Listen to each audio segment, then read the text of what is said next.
would first like to thank our partners of this event, which are the British Embassy in Ljubljana, the Department of International Trade, Nova KBM, Spirit Slovenia, and the Ministry of Economic Development and Technology.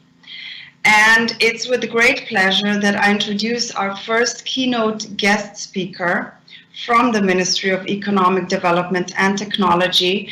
We have with us this morning Ms. Ajda Cuderman, the State Secretary. The floor is yours, Mrs. Cuderman. Good morning, ladies and gentlemen. Dear Ambassador, ladies and gentlemen again. I'm honored to address you today on behalf of our Ministry of Economic Development and Technology at the TEO with reason. And at the same time, allow me to express my sincere welcome to Mrs. Sadler in joining the efforts for strengthening business relations between our countries here online today due to all the restrictions. The British and the Slovenes have a history of long-lasting friendly relations. Slovenia and UK are enhancing their cooperation in business, tourism, investment, science, education and culture. Trade between our countries has exceeded €1 billion last year, but has been rising slowly, only 0.5% a year. The service exchange amounted to €423 million, with 3.2% growth. Therefore, we have some homework to do. There are numerous untapped potentials for boosting the existing bilateral economic collaboration. The UK and the Slovenian business sectors should match their existing performances on the global marketplace, taking into consideration the domestic value added in exports as well as entering new deals. The British services, products and brands are renowned and highly positioned here in our country, but there is a lot of room for new ones. On the other hand, our exporters could boost the positioning of the brands across several product categories on the UK marketplace, where our ministry gives support as well. The potential could be found in renewable sources of energy, digitalization, green and other high-tech technologies, as well as in tourism, food and beverage products, and some niche products. Regarding the investment, Slovenia continues to be open and would like to get more investors from the UK, as it is one of our priority markets. I am glad that the investment from UK have doubled in the period of 2014 to 2018 and amounted approximately €410 million in 2018, which is the last known data. I believe that our vision of green, creative, smart Slovenia is on the right path for attracting investment also in the future, since it encompasses the key future trends that every investor would benefit from. Slovenia has been focusing on green economy and sustainable development in order to become an advanced, low-carbon society that actively responds to global challenges as well as co-creates new trends. Focusing on R&D, the development of a digital society, culture of science and information technology, Slovenia will continue with its creative and smart vision towards faster development of digital society built on science and information technologies. Our ministry will continue to support the investors as well as the exporters with various measures and subsidies. Our public agency Spirit Slovenia, as a global Slovenian national business point, stays at your disposal, the company representatives giving aid to domestic and UK companies regarding investments, internationalization, and other business services. Now, a few words about the post-Brexit area.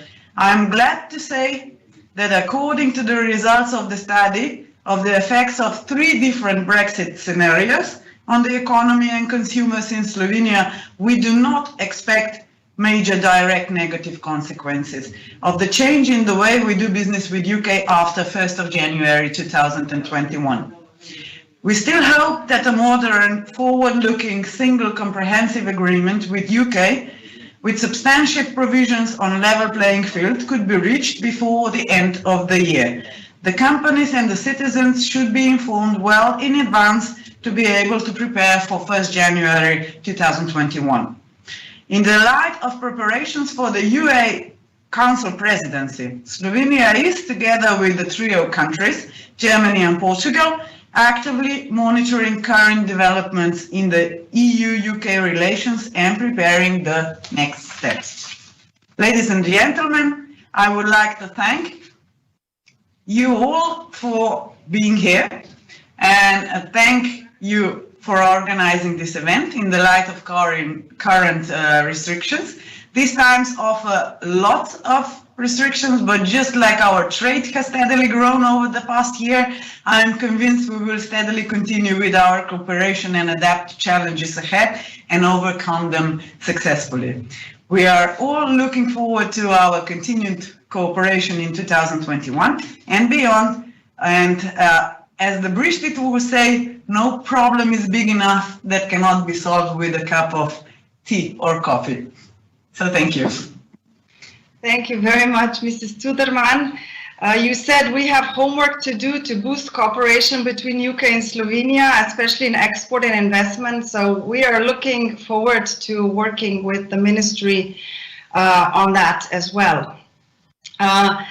This event would not have been possible without our partners, and I'm glad to introduce the next keynote guest we have this morning from Nova KBM, who has gone and is still going through a very big and demanding merger, and I'm glad to present Matej Falato, member of the management board at Nova KBM, to say a few words. Najlepša hvala, Barbara. Najprej čestitke za to izpeljavo dogodka in verjamem, da bo izjemen, ne glede na vse, da rečem, negotove stvari, ste se super odzvali. Hkrati bi najlepše pozdravil ambasadorko Britanije in pa vse naše stranke, vsi, ki ste tukaj. Mi je žal, da se ne moramo videti v živo. Ponovadi Nova KBM je že kar nekaj teh dogodkov podprla, ponovadi je bilo zelo prijetno se družiti z vami ob krosonih in čaju, ampak žal moramo počakati morda na naslednji dogodek, ki ga bomo sigurno podprli in organizirali. Hkrati bi pa rad z vami delil v bistvu neko tako izkušnjo Nove KBM, kako smo šli skozi, da rečem, nekaj negotove čase in še gremo skozi te negotove čase, ampak mislim, da smo zaradi tega bolj pripravljeni, bolj gledamo naprej. V februarju letošnjega leta je Nova KBM dobila dovoljenje Evropske centralne banke, da pridruži Abanko, in ravno takoj potem, ko smo začeli z vsemi aktivnostmi za ta merger, se je zgodil lockdown, kar je bilo za nas na začetku nek velik izziv, ampak zelo hitro, v bistvu v par tednih smo bili sposobni, da je večina ljudi, več kot 1000 ljudi delalo od doma in da je projekt šel nemoteno naprej in nismo dejansko zamujali niti dneva s projektom. Tako da smo s 1. septembrom se pravno združili, tako imenovani legal merger, ki je imel za posledico to, da je danes samo še pravna oseba Nova KBM. In hkrati smo na poti v tako imenovan operational merger, torej operativno združitev, ki bo predvidoma s koncem leta oziroma v prvem kvartalu naslednjega leta, kar bo tudi pomenilo končni korak te združitve. Za stranke smo se trudili vedno, da niso čutili teh naših operativnih izzivov, ki seveda smo jih imeli na dnevni ravni, in tako bo tudi naprej. Veseli me, da je danes ta event, ki lahko pokaže vse izzive, ki so v svetu, pokaže pa hkrati tudi neke poti, kako se rešujejo. In tako tudi mi kot banka stojimo ob strani od vedno in vedno bomo vsem strankam in vam pomagamo ne samo s produkti, ki jih imamo, ampak tudi z nasveti, s prijateljskimi gestami, z eventi, kot so te in drugi, da poskušamo nekako vas izobražiti, vam dati še neke druge poglede in veseli nas, da smo lahko danes z vami. Tako da vam želim en lep dogodek in predajam nazaj besedo Barbari. Hvala lepa. Hvala lepa, Matej, za to kratko predstavitev. Preden gremo naprej, bi pozvala vse tiste, ki nas gledate in poslušate, da lahko tudi postavite vprašanje v chat oziroma Q&A in bomo poskušali tudi na ta vaša vprašanja odgovoriti. Smo pa tudi prijeli že nekaj vprašanj vnaprej in tudi na ta bomo odgovorili v okviru naslednjih dveh panelov. I'm going to switch to English and it's with great pleasure that I introduce to you the new British ambassador to Slovenia, Ms. Tiffany Sadler. We were supposed to have tea with Tiffany this morning live, but unfortunately we're going to have it over Zoom. Over Teams. Good morning, Your Excellency, and welcome. Good morning, Barbara. Thank you for your welcome. And thank you also to Ajda for her welcome. And thank you for having me here today. This is 2 weeks to the day that I arrived in Slovenia, and it's great to be here at this event joining you. So thank you. It's a great pleasure to host you at our first Tea with Reason. And let me ask you, so how do you drink your tea? I mean, that's a typical British question, isn't it? Moj najljubši čaj je črni čaj z mlekom in imam danes svojo najljubšo skodelico in to skodelico so izdelali za praznovanje rojstnega dana kraljice, britanskega kraljice. Čestitke za odlično slovenščino. Slišali smo, da ste se že pred prihodom v Slovenijo naučila slovensko in smo zelo navdušeni. If I go back to English now, so today is the 16th of October, and let me just take the first obvious question out of the way. You arrived in Slovenia 2 weeks ago. This is your first posting in the EU. The transition period is ending in 2.5 months. What are your thoughts on the future relationship between the EU and the UK? Yeah, thank you for the question, Barbara. As you say, it's quite an extraordinary time to be arriving and start my day here.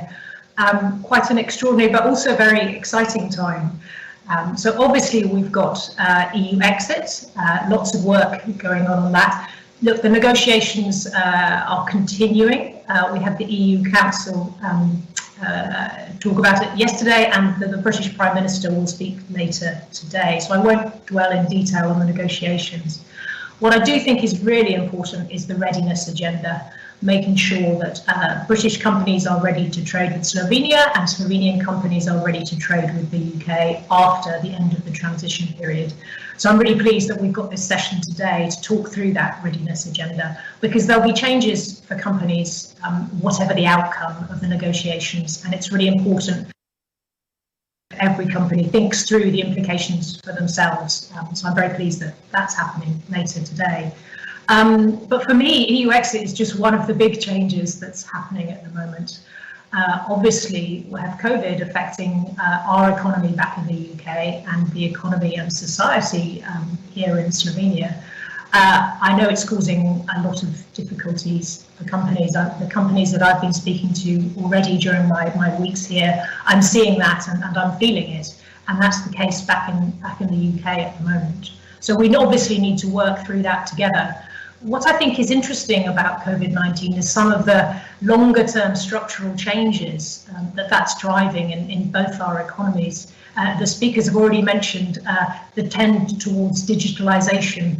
I think that we will see long-term shifts in terms of businesses going online, more online shopping, more meetings like this, which are done virtually. And that for me is a really interesting structural change that's happening. And structural changes in the workplace too.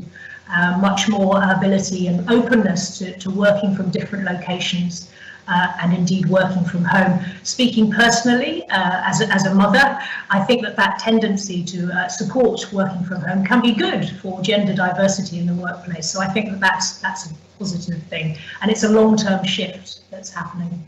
The other big long-term shift that's happening, I think, is climate change. I think we've all, the crisis that's happened on COVID-19 has brought home to us the fact that there are bigger crises out there. I'm delighted that the UK is hosting the COP26 meeting in Glasgow next year. It's a fascinating time for me to be ambassador here, because that COP26, that climate change meeting, coincides with the EU presidency that Slovenia has. So, which is at a very, very exciting time to be working here. I think all those long-term structural shifts that I mentioned are also interesting for the trade and investment relationship. And what I've seen here, and I'm still learning, I've been here only 2 weeks, I'm seeing quite an interesting complementarity between British businesses and Slovenian businesses. I think British businesses perhaps bring a bit of expertise in some of those areas that I was mentioning, like digitalization and online services. We have a long experience in dealing with renewable energies. We've got some very exciting products in those areas, and lots of experience in developing policies and working on, whether it be wind energy, whether it be solar energy, whatever suits Slovenia. So I think there's a really good future for us on the trade and investment relationship. I see it as a very important part of my job to support that, and that's partly because of the COVID context. Now more than ever, we need economic growth, we need trade and investment, and we need to boost our economies going forward.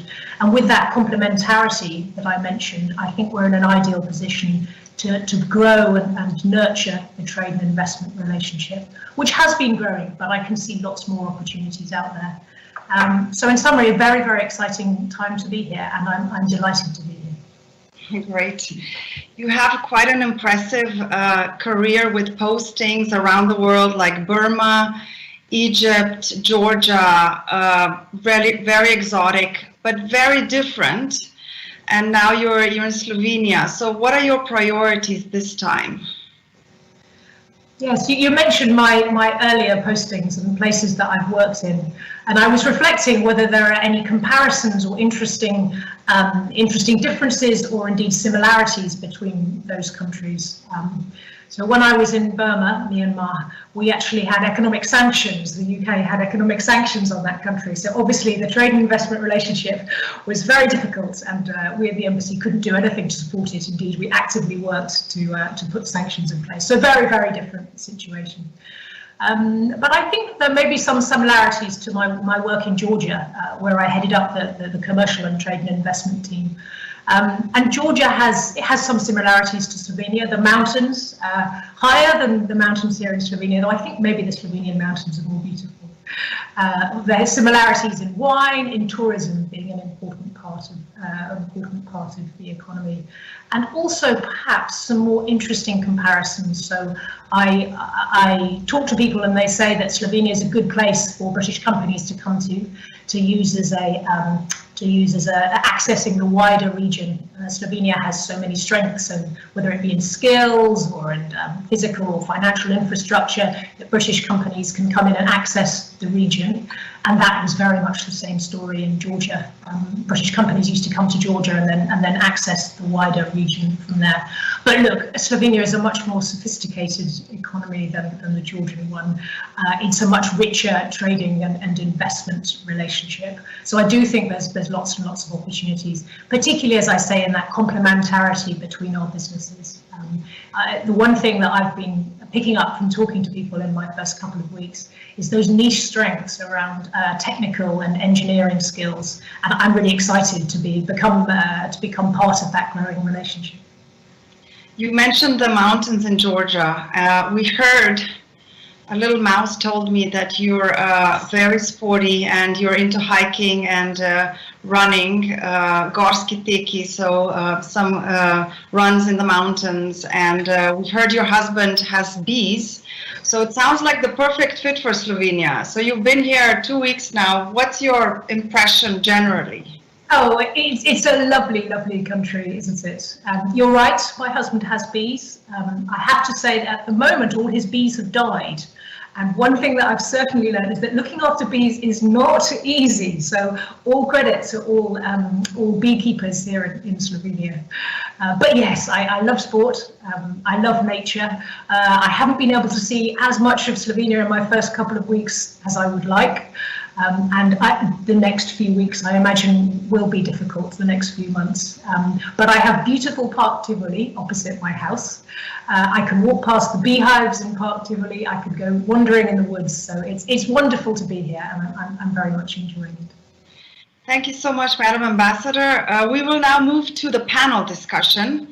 And I will ask Yuri Giacomelli, who's the CEO of Giacomelli Media, to take over the panel and introduce the next panelist. So Yuri, the word is yours. Good morning. Thank you very much, Barbara. Thank you for having me once more at this very particular Tea with a Reason. Above all, a warm welcome to Ambassador Sadler to Slovenia. We are glad to having you here, and I'm very eager to start this conversation with you and other distinguished guests. Let me briefly introduce our panelists. Together with Ambassador Tiffany Sadler, we are going to speak about what is currently going on around us with Ms. Anna Stanic, principal at ENA law firm, Mr. Gregor Benčina, president of Slovenia Les Group, Mr. John Locke, vice president of the management board at the NKBM, and last but definitely not least, the representative of the government of Slovenia, Mr. Istok Grmek, who is the director of the Directorate of the Economic Diplomacy at the Ministry of Foreign Affairs of the Slovenian government. Welcome all. We are very pleased to having you. Let me say just before we start, let me just clarify the house rules.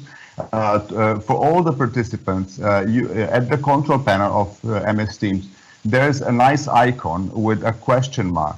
This is the way how you can get involved in this conversation, and it is really important to get involved because this is all about conversation among all of us, right? And this is a good training also, as the ambassador said. It is a structural change, and let's be let's take this challenge and try to get involved in this way. Secondly, as you know, dear speakers, we are limited in time, so please, I apologize upfront whenever I'll have to interrupt you and ask you to maybe be a little shorter, because we would really like to talk about many things.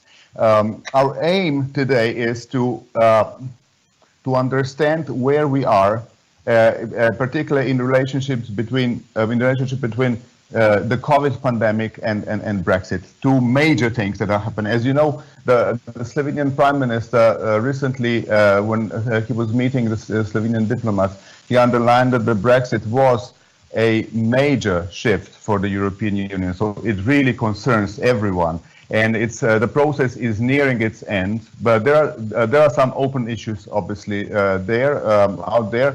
The United Kingdom as well as the European Union are trying to get to the deal. As we know, we are one day past the working deadline that the British Prime Minister Johnson set some time ago. Obviously, all this should be, I believe, viewed as an attempt to really get things done as soon as possible in the best manner possible. And we would like to explore how this may tackle your respective business environments, how maybe during this transition, when we who will remain in the European Union will have to live without the UK, or we'll have to redefine our relationships with the UK, better to say.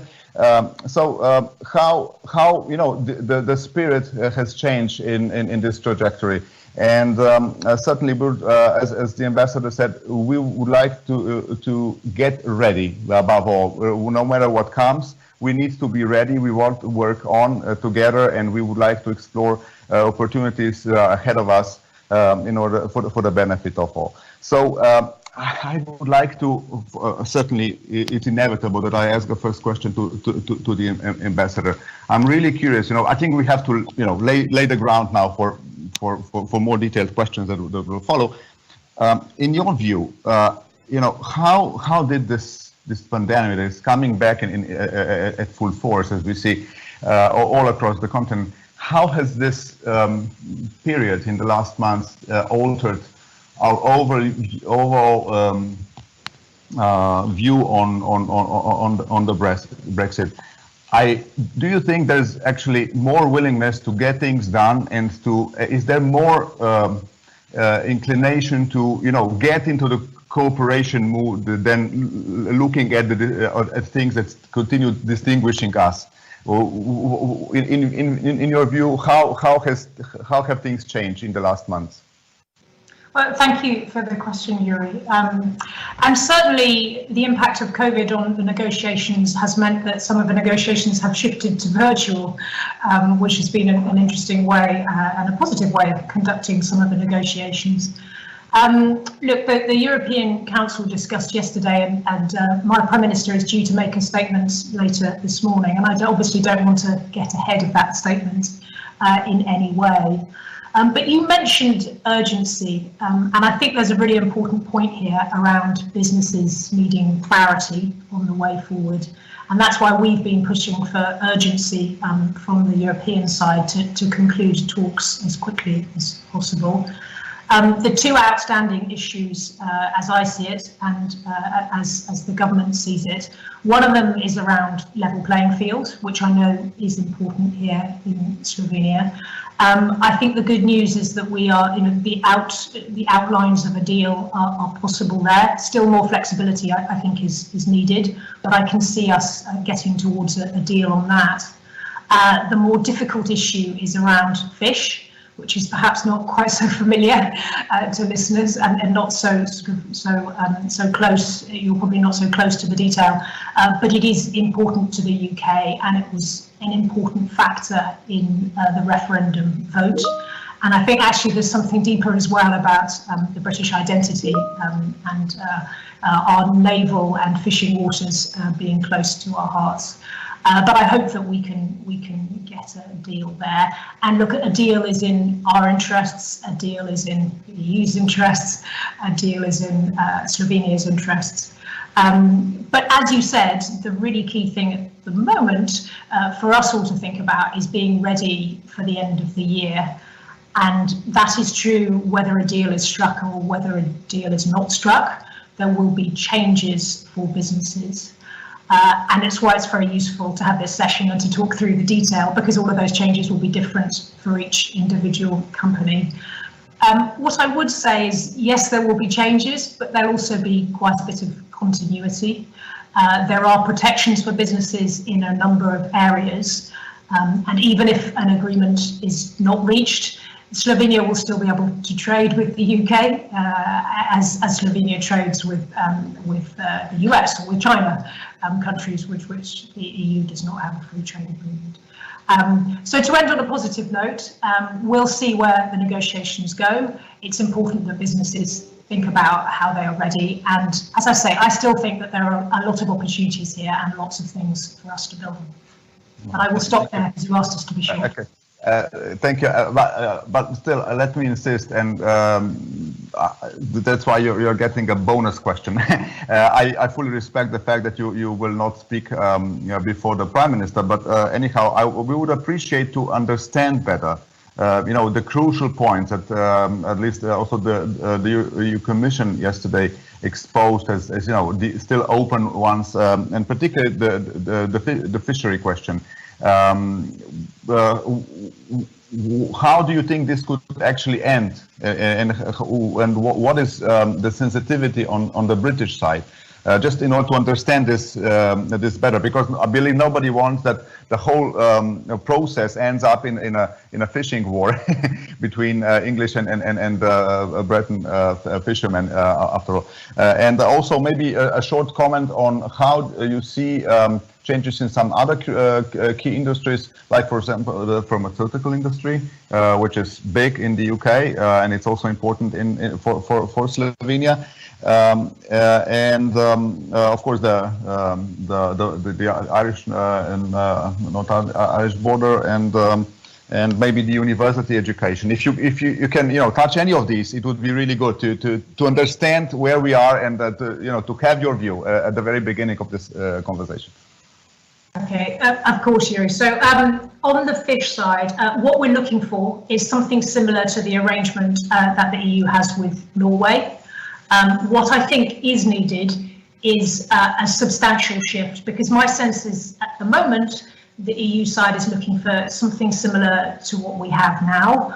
But look, the British people voted to leave the EU, and if there were no deal struck, they would have entire control. They would have complete access to British waters. So we need to find somewhere in the middle that satisfies our need for our feeling that we have control over our waters, but also meets EU concerns. So I don't want to overplay this issue too much. I don't want to make people nervous. I'm just setting out that it is, in my view, the most difficult, outstanding issue. On the range of other subjects that you mentioned, if I might just touch on universities, because I think that is something which is very live, especially as students are thinking about applying for the next academic year. And you're right that from the next academic year, there will be changes for students applying to the UK. We're about to start a campaign working with Slovene institutions here to explain what those changes are. Because again, what's important is that the information is out there. A lot of work's been done, and there's a lot of planning in place. And the new rules are not complicated, but obviously people need to understand them. I think, and I am sure that UK universities will remain attractive to Slovene students. I think the numbers are around 400 a year at the moment, which is great. I love the fact that 400 young Slovenes come to study in the UK every year. And there will be changes around fees, around visas, but British universities are strong and are attractive for some really basic reasons. And that's because if you study at a British university, your employment prospects afterwards are really good. And because if you look at the hard data, I'm an economist by background, and I like evidence, I like data.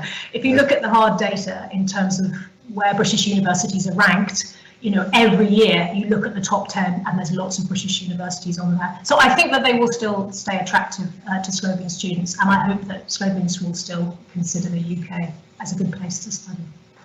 Thank you very much. Thank you, Ambassador. We are moving on to Mr. Istok Grmek, the director of the Directorate for the Economic Diplomacy at the Ministry of Foreign Affairs of Slovenia. I'm going to repeat this several times for all of you, because we were not able to change the name tags. So I want you to be there with your names. Mr. Grmek, the critical issues for Slovenia. How does Slovenia observe this, final stage of the process? Where goes our particular attention in the remaining issues, and how are we getting ready? Yes, good morning, everybody. Yuri and Barbara, thank you for inviting us, the Ministry of Foreign Affairs, and also in my capacity to participate at this event. And so thank you for giving me the floor, or for opening my window at the webinar. Also, I'm using this opportunity to wish a very soft landing to Ambassador Sadler in Ljubljana. I hope that it will not be a tough posting, and that it will be another peak of your career. So I'm really looking forward for this cooperation, and also in these very specific times of 2020, not only because of COVID, but also because of the crucial phase of negotiations between the EU and the United Kingdom. Actually, it's a perfect timing, Yuri and Barbara, to organize this webinar, because it's a peak of the negotiations, and we all know that the time frame is closing. It's not a time till the end of the year to reach the agreement, because all 27 countries have to implement the agreement, and also UK on the other side. So actually, my capacity is to deal with the bilateral economic and trade relations with the UK, but of course my colleagues prepared me some notes, and on a regular basis we also follow in our team the negotiations. And about your question, very specific questions, well, from the Slovenian part are in general relevant three set of questions. And the first one is implementation of the withdrawal agreement. Second is negotiating partnership agreement with the UK as a new frame of the cooperation. And the third one is preparations for the transition period, and of course our stake at these negotiations definitely are not fisheries. So with Slovenia you will not have any tough positions on the fisheries, but the other set of questions which is very important for us is the questions of same level of playing field, so that all 27 EU members have a good status with the new agreement with the UK. Here, Ambassador mentioned China and the US. I will mention, from our point of view, even a better example, which is Switzerland, because Switzerland became really among the top 3, top 5 economic partners of our country, and I think that's ambition that we would like to have also with the second strongest European economy. So definitely focus of Slovenia is on the United Kingdom, especially with the COVID time. All the markets for us in these recession times are important, and the big players have our priority. So definitely we are eager, and we are focused also on what our state secretary from the Ministry of Economy said, to find all the opportunities to promote the trade with the UK. It's now it's a good exercise for the people who are studying negotiating skills, you know, how these negotiations are going, and we are all aware that there is also the option of the worst case scenario, which is a hard Brexit. We are convinced that this should not be an option, and because it's a lose-lose situation for both sides. So I think the negotiators, Barnier and Prost, are smart enough and have the capacity to find a balanced outcome of these negotiations. And what I can also mention is that we are definitely on the Slovenian side eager to have these bilateral relations, or EU-UK relations as well, in a good and balanced deal in line with the mandate. And definitely Slovenia is supporting is definitely a pillar of the unity of EU27, and we hope that we'll have a positive outcome in next week or two. So much for the beginning. Yes. Thank you very much. I would like to invite you to think a little bit how we can manage talent, innovation, startups together. And I'll come back to that, okay? Because I'm giving you time to think, because 400 people every year, young people going to the British universities, you know, the startup potential that exists there, the infrastructure, especially financial infrastructure, I'm sure Mr. Locke and Mr. Stanic will agree with that. Could be some good reasons to broaden this, but the innovation landscape is changing in the European Union due to the fact that the UK is not going to be a part of it. So let's think how we can restart this and maybe take the opportunity of being the fast and forward-looking. Thank you, Mr. Germek. Let's try to collect some facts, and here of course I'm turning to Mrs.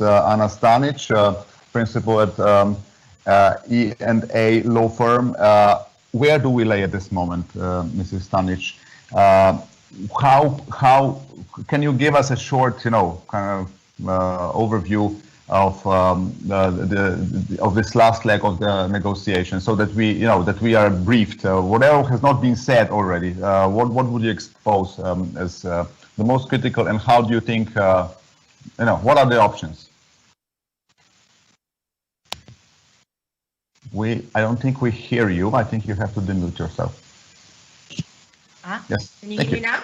Yes. Welcome, please. Okay, very good. Thank you, Yuri. Thank you, Barbara. I think this Teeth with Reason was scheduled very carefully for today, because yesterday was Boris Johnson's D-Day, and it was meant to be the day that we were going to know whether there was a deal or there was going to be no deal. So to answer first of Yuri's questions, we continue as the day before. Both sides have agreed to continue talking. One disappointment, I guess, in terms of official formal communications is that the EU Council yesterday dropped the word intensification in its announcement about the continuing negotiations in the coming weeks. So the expectation was that the Council was going to tell the Commission to intensify the negotiations, and that crucial word was left out. At least that's how the media perceives it. I would say that the negotiations will intensify. They also, it's quite clear that the intention is that the negotiations will last at least till the 15th of November. So it's not just 2 weeks, I think it's a whole month that we'll see them intensify. I think the key to understand is that even if there is a deal to be reached, the deal will be very, very narrow in its scope. So it will be limited to tariff and quota free trade. Services are not captured by it. And the crucial aspect, which is still being negotiated, and I would say that there's still quite, the two sides are quite apart, is on mutual recognition. And the mutual recognition is the process by which goods are recognized or certified to be able to cross borders. So the practical aspects of, and the two sides are quite apart on that. And of course, fisheries, we've already heard the position. There has been a movement by the UK to try to bring things forward, in the sense that it offered a 3-year transition period from where the rules are now to a completely new deal, a Norwegian style. It's quite hard to see acceptable to the EU. Certainly Macron seemed to suggest last night that that is not acceptable. And of course, then, as the ambassador mentioned, the issue of state aid and environmental rules are still unclear where things will go. Okay, thank you. Do you expect that the UK can jump ahead in the environmental, in the adoption of more severe, more advanced environmental standards? I mean, Scotland is really championing at the global level in adopting principles of sustainability, environmental sustainability, particularly circular economy, etc. Who do you think is going to be fast? I mean, the UK is a leader. The European Union set this aspect as, you know, an important aspect of its global leadership. Do you see a chance for some good competition? Do you see a chance for the new convergence? Well, I think the fear has always been on the side of the EU and also of people in the UK itself, that the UK will actually backtrack on environmental commitments. And we are not here talking just about climate change is one aspect of environmental law. There are many others. So the fear is that as the UK has to have the entire network of legislation to replace EU environmental law legislation, that it will backtrack. And I think the indications in terms of air pollution standards and the readiness of the UK government to pay fines instead of fix air pollution means that the concern is that they would be slide backwards. If, of course, as you suggested, the standards in both sets of countries would rise, then that would not be a matter of concern, and that would be not something that would breach the rules. The point is that unless there is some sort of regulatory or an attempt to undertake that there will be no reduction in environmental standards, then there is a fear, particularly in the EU, that the environmental standards will be a basis to seek to bolster the trade position of UK companies and get an unfair advantage. Thank you. Thank you for very accurate answers and for a very good brief of the the current situation. Of course, we will give a chance to Ambassador Sadler to comment on this last remark. But allow me first to also give floor to other panelists. Thank you again, Mrs. Stanic. Mr. Gregor Bencina, the president of the Slovenia List group, is here with us. And now we would like to get some, you know, some feel from the business, and would like to understand better how you are getting ready. And please, could you introduce a little bit your point of view and your experience, your current practices.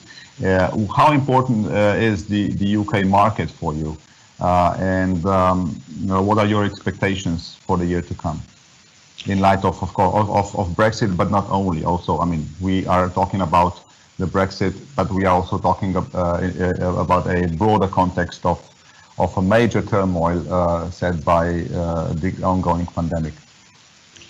Thank you, Yuri. Good morning, everybody. It's really nice to be part of this important discussion, of this roundtable. And for the beginning, I can say that we are living in a very interesting time where changes are happening much faster than it used to be before.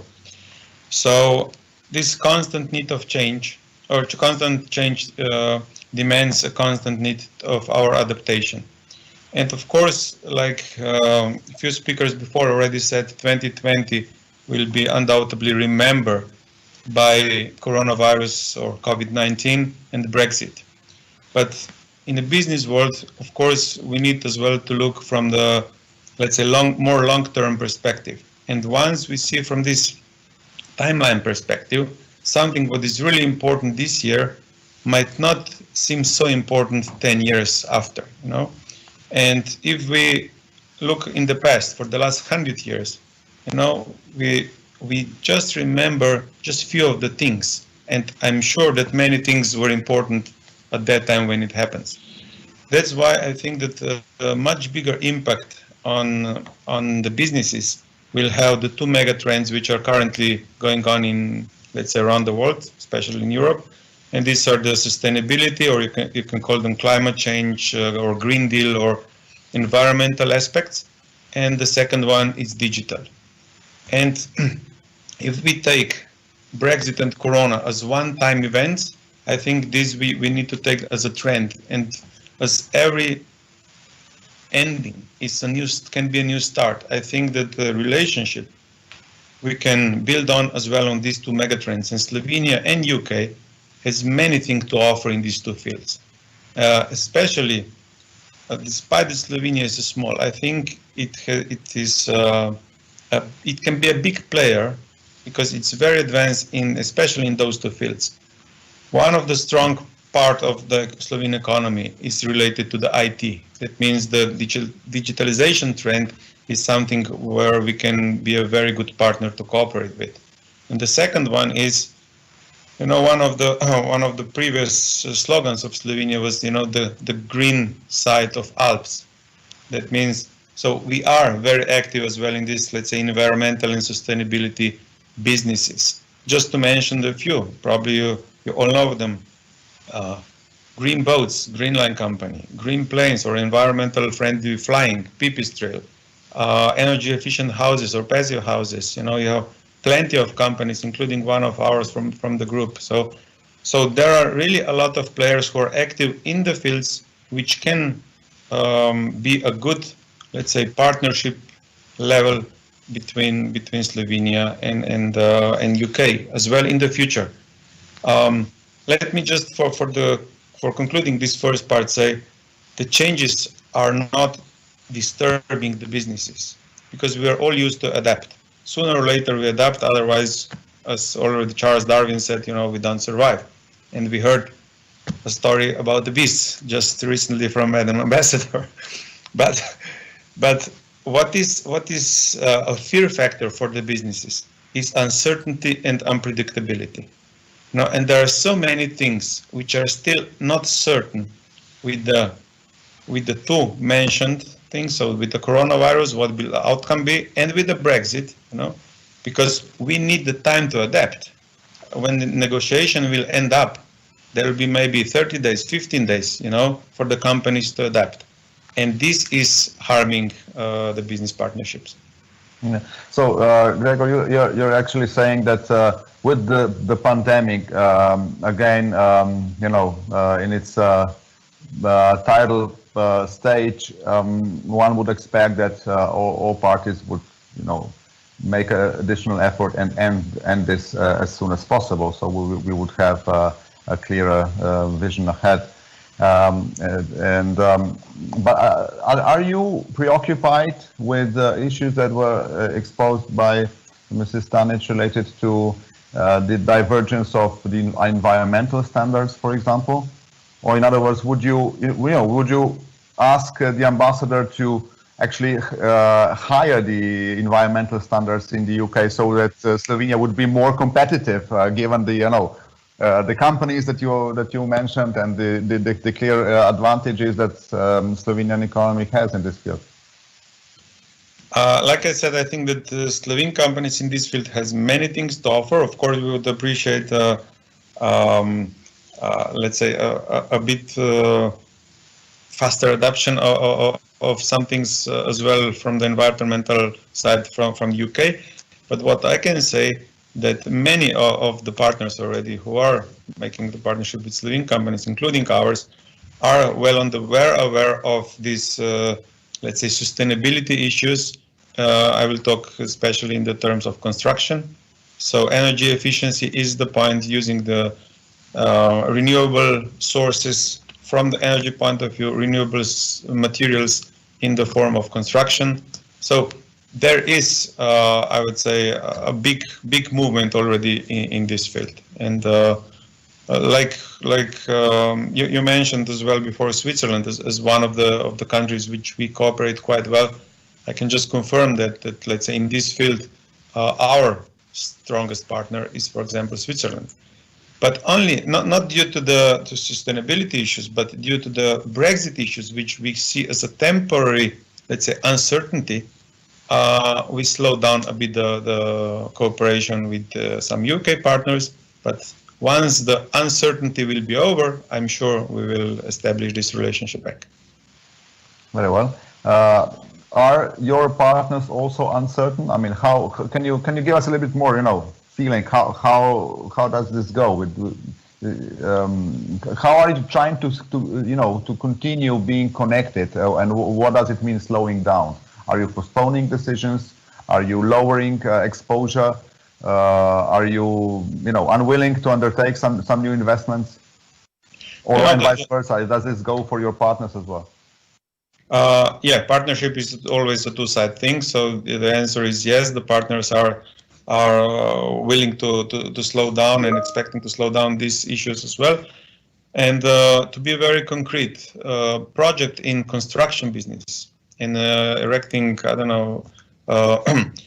neighborhoods and so on. So these are not projects which can last months or two. So we need to think well in advance. Will I be able to deliver the goods? What will be the conditions? How I can deliver the goods? What will be the conditions to move the labor force?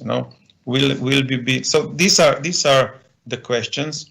What will happen with the currencies and so in which currency we need to sign the contract and so on and so on. So there are some uncertainties, and that's why we postpone some, let's say, bigger project to the time when certainty comes back.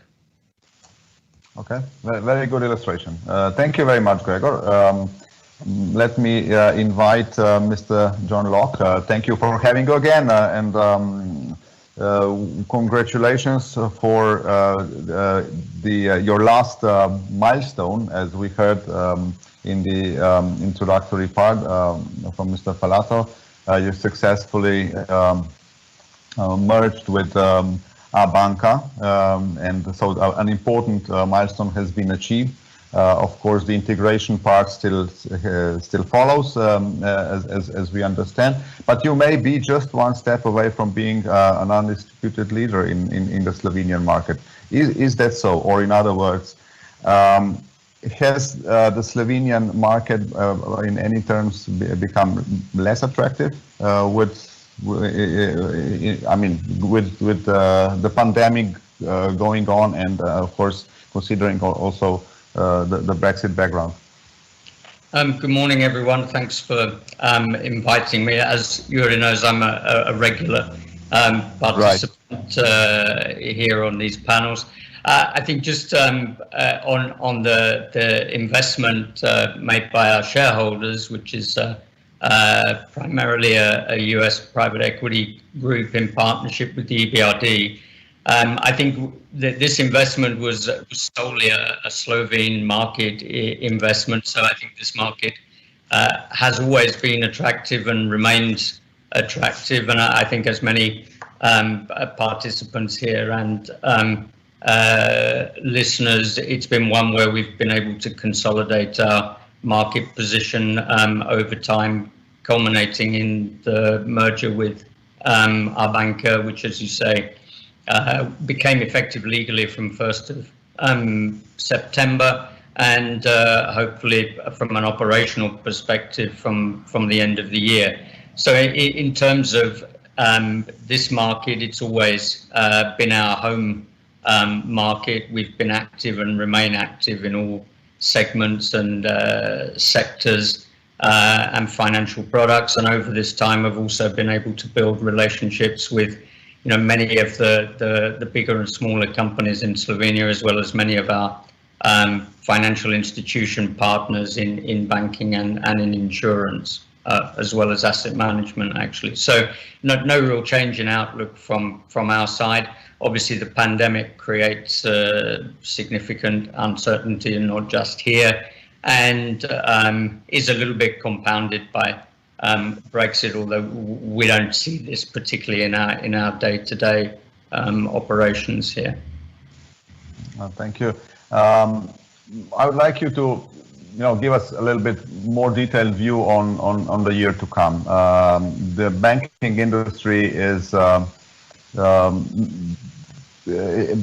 crucial for Slovenia in terms of financing. You have undertaken even a greater responsibility in this sector.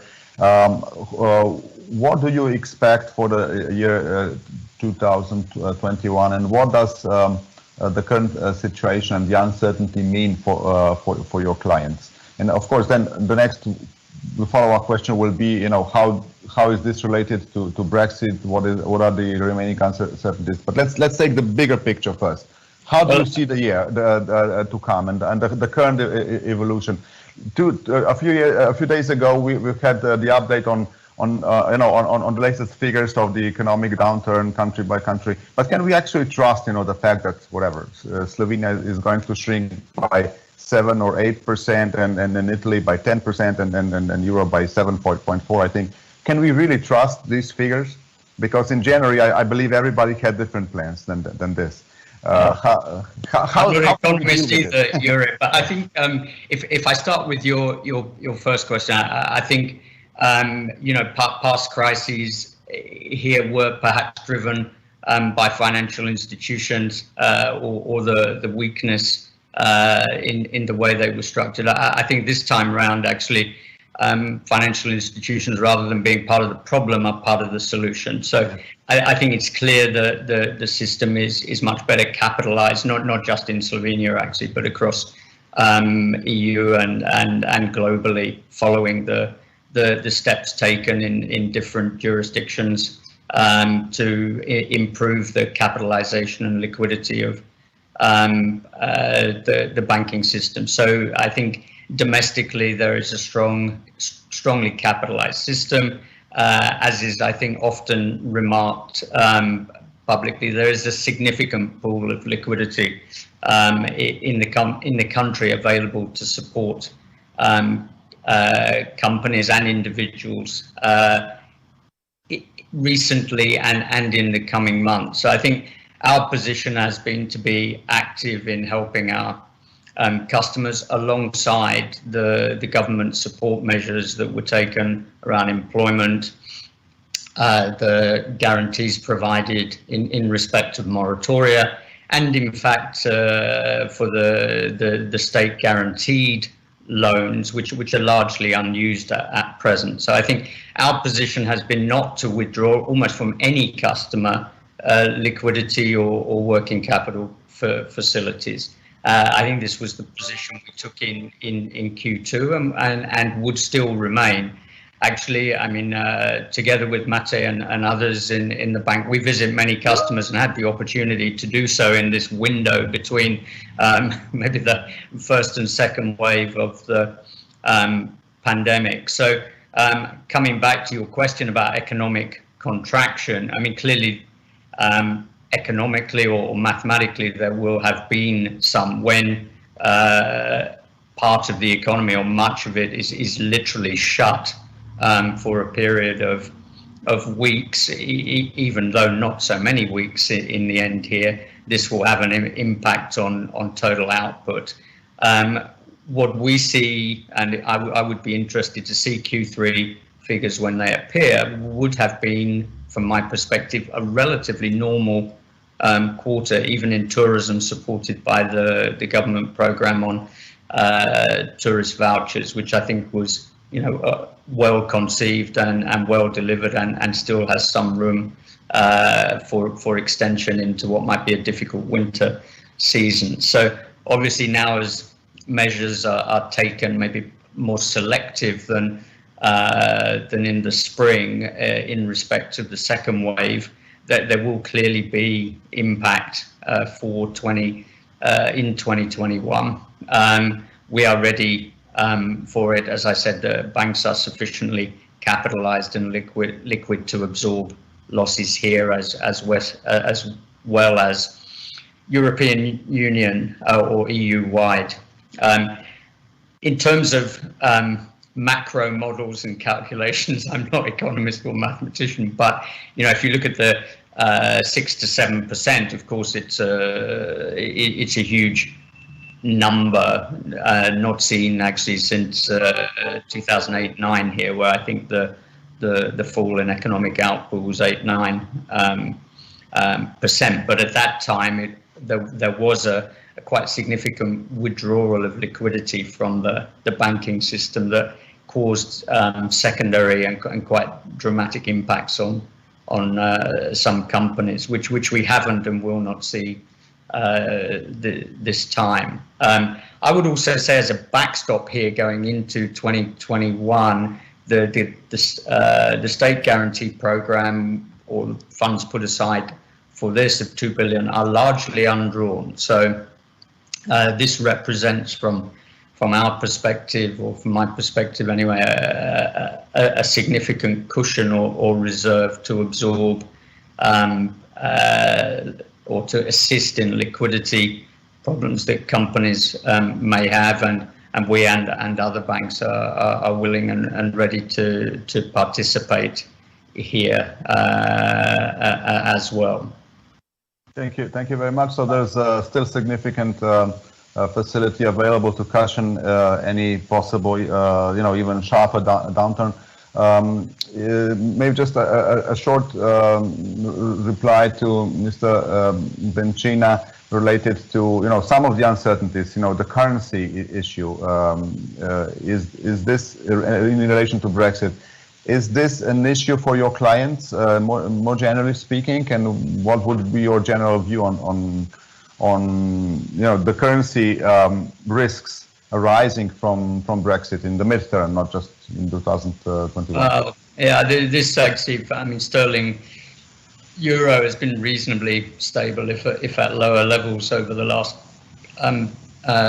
couple of years. I don't see this, daily volatility. Gregor may say, or others, obviously it impacts how you price and margin. So, smaller movements in currency can impact the margin you have. Obviously pre-Brexit, the UK was not within Eurozone, so these exchange risks were there. There may be some volatility in the coming month or two as it becomes clear what is or is not included within a deal. But I think there are standard short-term financial instruments available to protect or to buy protection against currency movement. So I don't see this as a huge amount. Obviously, it's a potential irritant in pricing what you sell or buy from UK market. Thank you for your encouraging words altogether. Let me refer now to our Q&A window. I'm waiting for some questions, so I can read some very nice greetings from the audience. Micha Košák, Ian Samuel, Andrej Zadravec, Natasha Arko, welcoming Ambassador Sadler, and thank you very much to all of you. Please don't hesitate to ask any questions. There are actually no wrong questions, especially when it comes to the very topic. But let me get back. Of course, thank you, Mr. Locke. I would like to get back to you related to in relation to the green financing, which is a topic that is being that is on the rise, and in the EU the regulatory framework is being built up. However, let's give now the word back to Ambassador Sadler to comment a little bit on Mrs. Stanic's fears that she's exposed. She exposed fears that may come from the EU side in relation to altering standards, environmental standards in particular, and how could this influence the overall, let's say, balance between the two sides. How would you comment on that? Yeah, thank you, Yuri. Look, I'm enjoying this so much. It's absolutely fascinating hearing what everyone has to say. And I've agreed, perhaps not with everything, but with lots of what absolutely everyone has said. So thank you again for inviting me. It's genuinely been really, really useful. On the point about environmental standards, look, I kind of understand what's happening here. I can see the concerns from the EU side that the UK might reduce its environmental or indeed other standards. So I can see where that concern comes from, but I can also see that in the referendum we voted to have control. And we voted to have control over our own standards, so binding in either to EU rules or to specific commitments on how we how we will change our rules in the future is difficult. It is difficult. You know that. Everyone knows that. I suppose the paradox to me is, you mentioned environmental standards. I just don't see in the UK an appetite to roll back environmental standards. I mean, look, we have Sir David Attenborough on our shoulders. We have a Prime Minister who's really committed to climate change and to that wider sustainability agenda. In the UN General Assembly a couple of weeks ago, we led on the Pledge for Nature, which the Slovenian president signed as well. So I don't see that, but I can also see the conflict and the tension. As I said at the beginning, I feel like we can bridge these gaps because there is appetite to do a deal, and it's in everyone's interests. But we'll have to see how the negotiations go. On the point about, Gregor raised the point about uncertainty, and this is frustrating to me because I completely see that businesses need certainty here.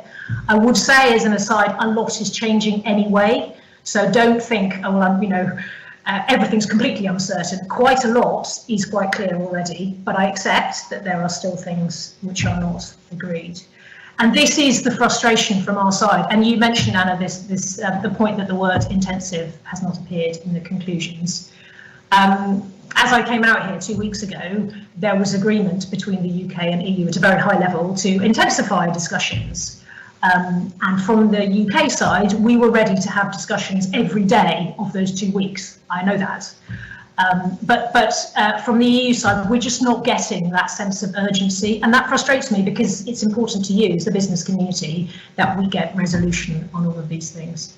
But look, I don't want to end on a negative note, and I also agree with Gregor that this is one of a number of wider shifts. I completely agree with you on digitalisation. I think that's just a shift that's happening anyway.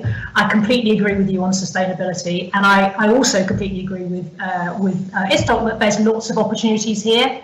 Our companies just fit together in many of these sectors. I love the reference to zero emission boats. So zero emission vehicles is one of the campaigns of COP26 next year, and lots of focus has been on cars because you think zero emission vehicles, maybe you think of cars. But I love the fact that Slovenia is active on low emission aviation and also low emission boats. So fantastic! I think there's lots and lots of opportunities out there. And again, thank you for having me today because it has been truly fascinating and interesting. Thank you. A very good remark. Let's move on in closer to this green innovation. I think I'm a little bit thrilled by that. But to Mr. Grmek, do you see, or has this been analyzed maybe at this stage already? Do you see a need, for more attention in the changing industry standards in general, in light of Brexit? Just as well as also, in terms of the new environmental regulation that has been shaped up across the European Union. Is this an issue at the raised at a high level in the economic relations for Slovenia at this point? Yes, well, thank you for this, for raising this issue, and let me start with saying that, of course, this, like every negotiations, the outcome will be in the line that nothing is agreed till everything will be agreed, including the environmental area. And well, from our perspective as fellow Slovenians, we know that environment is it's a very hard issue in our country, and maybe for Ambassador Sadler, we are so environmental that we are opposing the solar, the wind, even the last debates about the hydropower plants in the area of middle area of River Sava.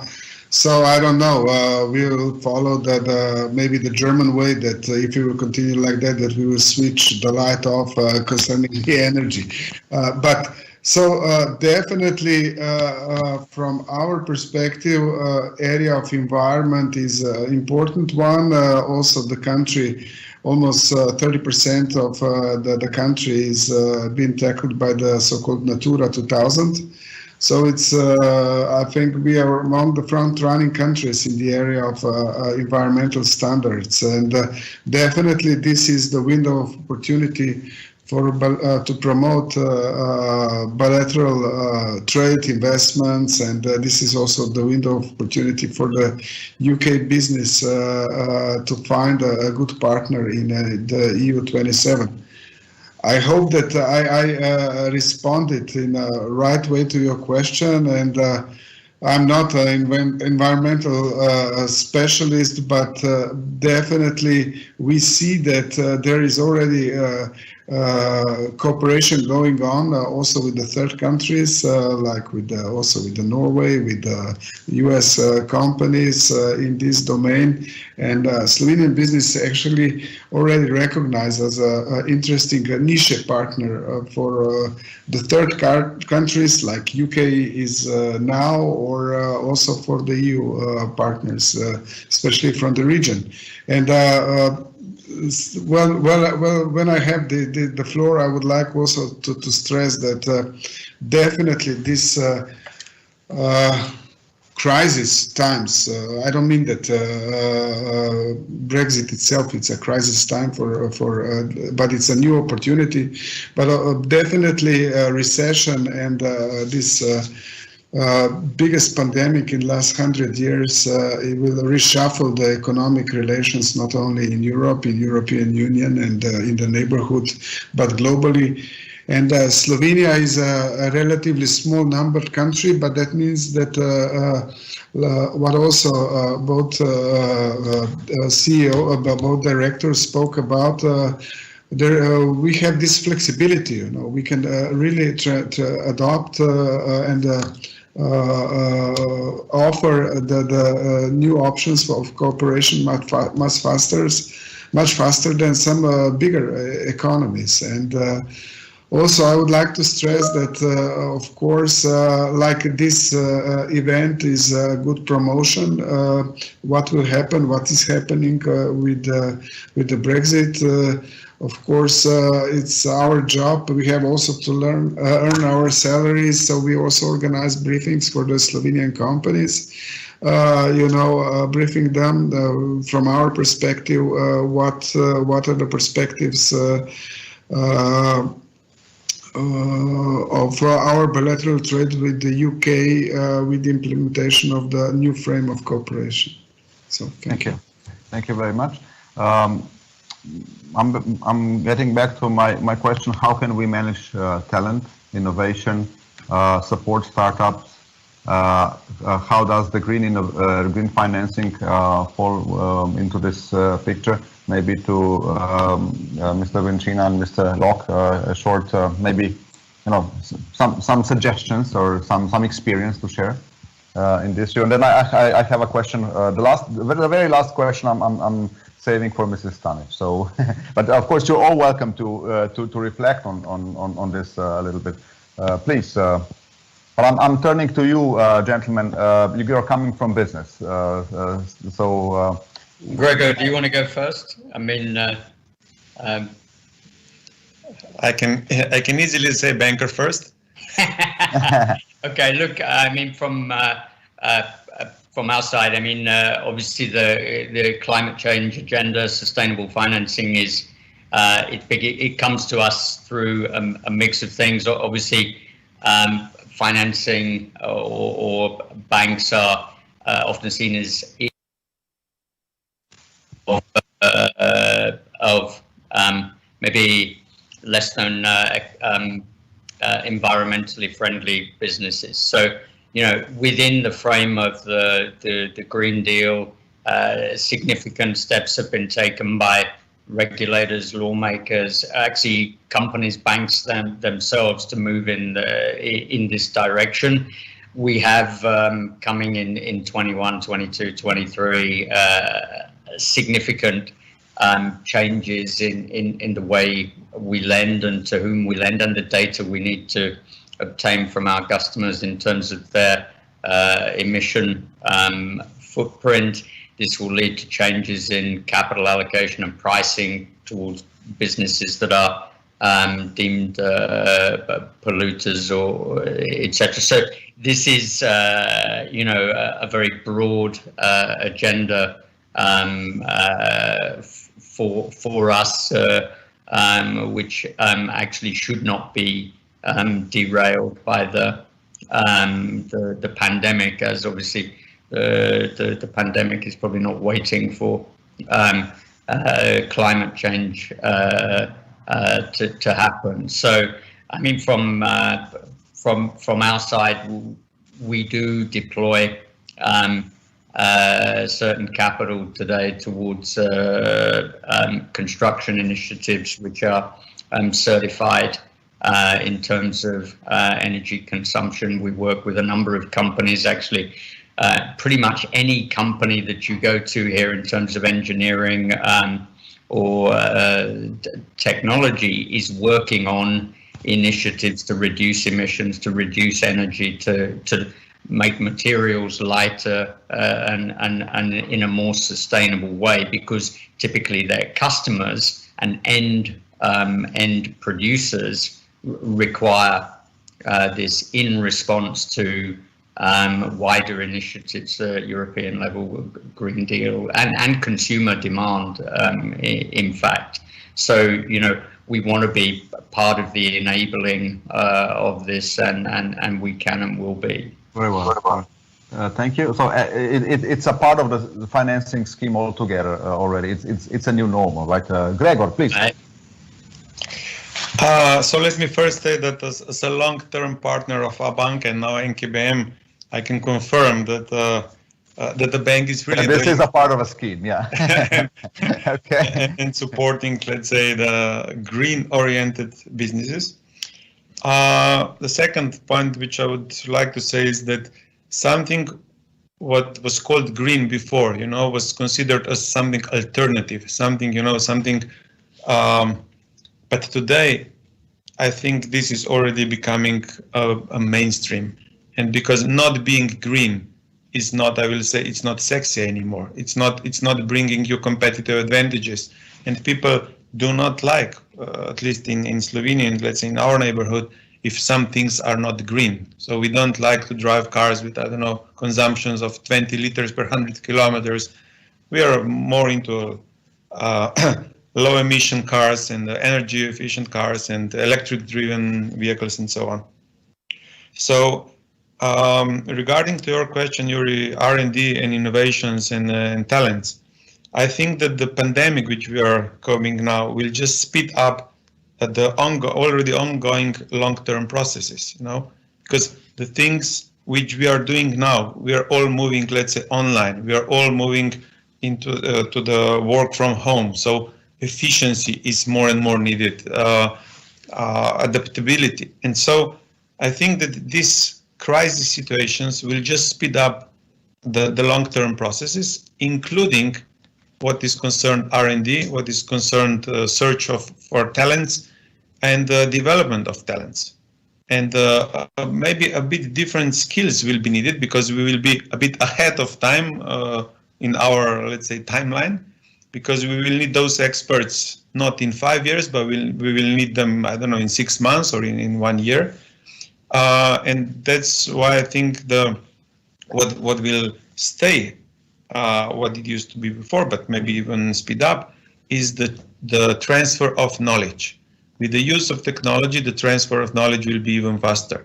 You know, sometimes, or years ago, it was important what you know. You know, today it's more important that you know where you will find it. You know, and basically you will find it more or less on the web. You know, or what the web-related things. So this and means that, yes. Yeah.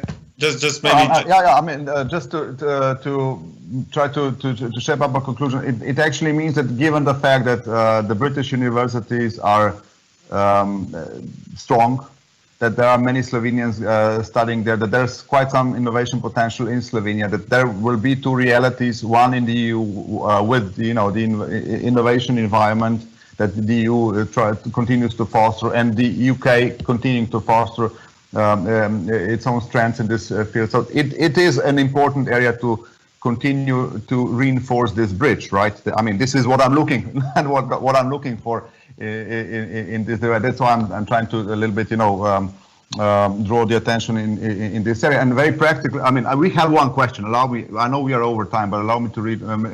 Very practical because it's quite connected to this. Mr. Kuczak says, what efforts are both governments making in allowing business travel to restart, and in particular testing at either inbound or outbound airports? The current loss of the UK-Slovenia travel corridor poses a number of challenges. The novelty of video telephony is there to stay, but face-to-face with masks and social distancing still plays a crucial part. So this is certainly an important part. If Ambassador Sadler or Mr. Grmek wants to comment on this, I will give you a couple of minutes for this now, but you should decide when to speak, because the last question to Mrs. Stanic is to, to help us understand what is next for us to be prepared for whatever comes. I mean, the most of the Brexit has happened, right? So whatever the outcome of the last leg of the negotiations will be, it's happened. So in the next panel, we will dedicate a little bit more time, to hands-on preparations for the year 2021. And you've been a very informed observer of this process, maybe even a protagonist, I can say, in your professional field. What is left to say for the companies? Where the rules will change most drastically and most immediately? And are there any warnings to cast at this point? Well, I think there's actually a lot that is not yet clear. This is why the business community is calling on both sides to clarify things and to potentially even set up intermediate measures as to things. I mean, we are still unclear, especially as Yuri mentioned, with respect to pharmaceuticals, safety standards, recognition of those things. We are unclear what will happen on the 1st of January in terms of trucks being able to cross the borders. So there are lots of things that are not clear, and so there is a lot of uncertainty. And I think what Gregor was mentioning, I think there's a lot of slowing down of business that requires the goods to cross the borders in anticipation and in the anticipation of the last month and a half. Expect that as we haven't seen much progress now, that will be even further delayed. So what I suggest is actually to actually take the foot off the pedal as much as possible. There are attempts, and we are trying to help companies draft the sort of Brexit clauses and try to anticipate how the risk sharing could go either way, depending on how the agreement ends up panning out. So there are things that we are trying to insert in agreements. With respect to new contracts that are being negotiated now, I can say that we are trying to consider what kind of dispute resolution clauses we should put in.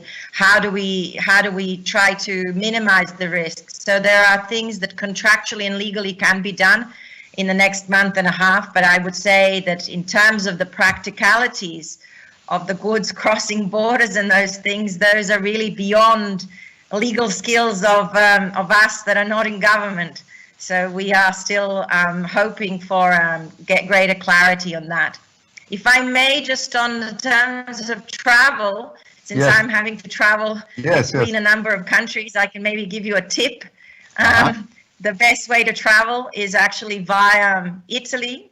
Italy has set up on its airports free testing, and you can get your test results within 20 minutes. And now since last week, at least within the continental European area, tests undertaken in one member state are recognized in another for that specific time period that they're valid, usually 48 to 72 hours. So I have been traveling via Italy entirely legally, and entering other countries through that way. And so I suggest adopt the approach of Italy that's been going on since August extremely successfully, and that would help businesses to meet face to face. Thank you very much for this straightforward answer to Mr. Košak, and also for having exposed issues and areas where we still need some clarity. This should go straight into the next panel, actually. We are closing. Mr. Germek, anything on travel to say? Then I'm passing on the ambassador for the last check whether everything has been said. Mr. Germek. Yes, thank you. On travel, I would just like to say that the closest ski resort to London is Krvavec. Okay. Okay. Thank you for that. Ambassador Sadler, is there anything else that needs to be answered, or have we accomplished the aim, let's say, for this morning? So first of all, I'm looking forward to skiing in Krvavec. Fantastic. On the travel point, so a couple of weeks ago, we launched a global task force within the UK to look at options around travel and potentially testing and how that might change policy going forward. We'll see how that comes out. I'm not expecting results out of it immediately. I think we're probably looking at weeks or months, because they want to look very carefully at this issue and don't want to rush into any decisions. And my understanding is also that because of the concerns about public health in the UK, it's looking less likely that it would be a test on arrival, and perhaps more a test after a much shorter period of self-isolation. But look, we'll absolutely see what comes out of the task force, and the situation is changing so rapidly, and technology is advancing, so it may well be that I am overly managing expectations and we can get a more positive outcome, because I do understand it's important. Look, I'm feeling it personally. I'm here in Ljubljana on my own without my husband because of the travel corridors, so I feel it personally. I actually want to stop there, because I agree with Anna that we need to talk about some of the details of what's going to happen at the border.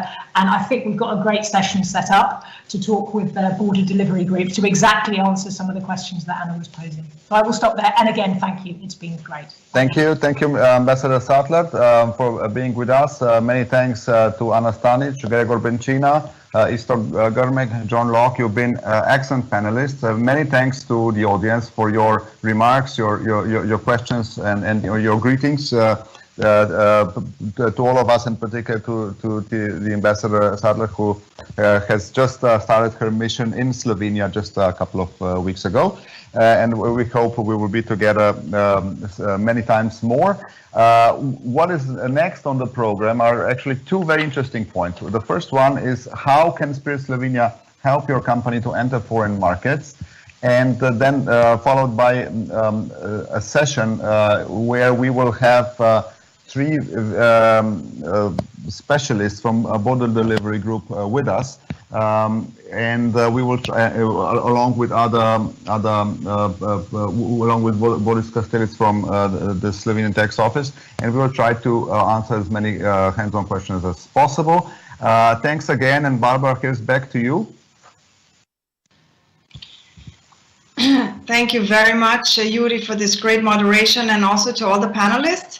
I would kindly ask you now to mute yourselves and get off camera. Thank you very much. And I would kindly ask Andrea Mulec-Buchins if you could share your presentation and also speak to us about Spirit Slovenia agency and how Spirit Slovenia can help Slovenian companies export, and also how we can help new investors come to Slovenia. Here's your floor to you, Andrea. Thank you for the introduction. Public agency Spirit Slovenia consists, I will just share you presentation, just a minute. Okay. So our agency, Spirit Slovenia, consists of three pillars: entrepreneurship, internationalization, foreign direct investments, and it's expected soon to be complemented by a fourth pillar, technological development. So we are a single point for foreign investors and domestic exporters. In the internationalization department, we inform Slovenian companies about foreign markets, train companies in the field of international business, and organize international events where we connect companies with foreign business partners. And for foreign buyers, we offer information about Slovenian businesses environment and information about potential Slovenian suppliers. So together with the Chamber of Commerce and Industry of Slovenia, we manage the database of Slovenian exporters. I would like to take this opportunity to invite companies that are not yet in the database to register or update their data. We use this database to inform foreign buyers about potential Slovenian suppliers. To inform Slovenian companies, we have website Izvozno okno, where you can search for export opportunities, and Spirit Slovenia, where you can find information about other activities and public calls. We are currently looking for potential buyers from Germany, Austria and Switzerland for Slovenian products from the machining, metal, electrical and electronic sectors. So if you are active in this industry, please pay attention to the further future announcement on our website, Izvozno okno. We already currently have a demand from an international rail vehicle manufacturer, and we would like to invite Slovenian companies to express their interest in presenting to them. We expect the situation will calm down next year and international trade fairs will take place normally. Therefore, we invite companies to participate in group presentation and trade fairs. For more information on educational seminars and other virtual events, please visit Izvozno okno. On the website Spirit Slovenia, you will also find an overview of Slovenian measures to mitigate the economic impact of the COVID-19 epidemic. And if you are planning your activities for the coming year, you may need information about public calls. You can also find them on the website Spirit Slovenia. And finally, I would like to inform you that the Ministry of Economic Development and Technology is preparing a program to promote investments and internationalization of Slovenian economy 2020 to 2024. For this purpose, we have prepared a survey. So if you receive a survey, we ask you to respond to it, as the answers are very important for the creation of effective support instruments for Slovenian companies. So thank you very much. Thank you very much, Andrea, for this presentation, and I urge companies that are interested in doing business into exporting into the UK or investing in Slovenia to get in touch with Spirit Slovenia. Thank you. We will now move to the second panel of today, and this panel will consist of specialists from the UK and Slovenia, which can give companies specific advice on how to prepare for the next stage after 1st of January 21. I will invite Yuri to come back and moderate this panel. So Yuri, if you can put your camera on, and I will let you now lead the second panel. Thank you very much, Barbara. Welcome back. We are going to spend the next 3/4 of an hour to an hour to discuss what is left to be clarified, and we have we got 4 guests at this panel that will hopefully help us go through some practical steps for businesses to take, as we title it, preparing for the end of the transition period. Well, may I present our guests, and I would be happy if they can switch the cameras on so we can see each other. As far as the audience, please don't hesitate to take an active part in this debate. The Q&A window is still working, and whenever there is a need to, whenever you have a question, please don't hesitate. Let me present our guests, Mr. Boris Kastelic from the Tax Office of the Republic of Slovenia, Mrs. Natasha Dracott, Mr. David Vallely, and Mr. James Sharpless, all three from Border Policy Delivery Group are here with us to clarify many of the queries that are still present in our business. So I believe we will first have the presentation from Mr. Boris Kastelic, and then we are moving to the three colleagues from the Border Policy Delivery Group. Mr. Kastelic, please, the word is yours. Yes, thank you. It is a very interesting debate today. I'm very honored to be present.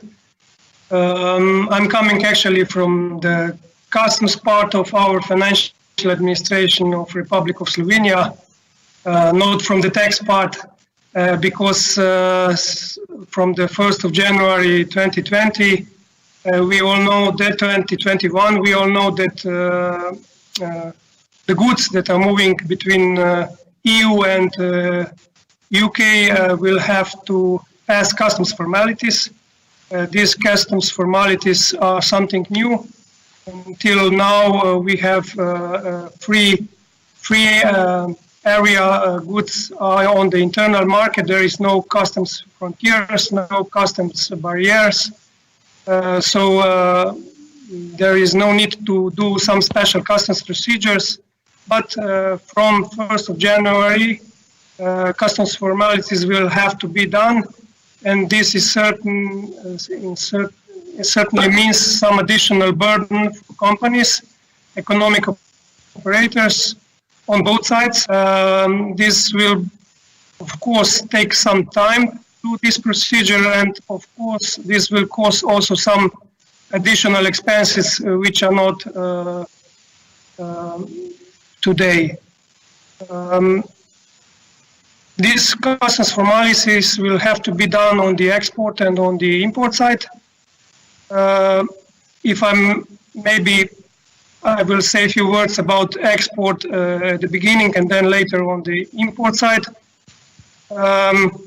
When the goods will move from Slovenia to United Kingdom, so we are talking about export. First of all, the export customs declaration will have to be lodged into the Slovenian customs information system. So the companies will need to have electronic communication with our electronic system. They can use forwarding agencies like customs representatives to do that for them. But in any case, they will have to lodge the customs declaration, and the goods will have to pass customs procedure. When the goods will be released from export, from this export procedure, from export clearance, we advise to all companies to start immediately after export already also transit procedure. This is a procedure with which goods will be able to move from Slovenia to United Kingdom directly, so there will be no need to do some additional customs formalities on the real customs border, let's say between France and UK. So we encourage all the companies also immediately after export to do to do the common transit procedure, we call this. Everything is done completely electronically. So we hope that this will not be too much additional burden for them. On the import side, on the other side, when we are talking about import in Slovenia, we also expect that the goods will more or less arrive with transit procedure from UK. And then first, when the goods will come to the premises of the company, this transit procedure will have to be finalized, and the customs declaration for a release of goods for free circulation will have to be lodged again in our customs information system. I have to say that our system, customs system is available on 24/7 basis, so customs declarations can be lodged at any time, even though customs offices do not operate. Economic operators can lodge the customs declaration and can clear the goods. This can be done completely automatically on electronic way,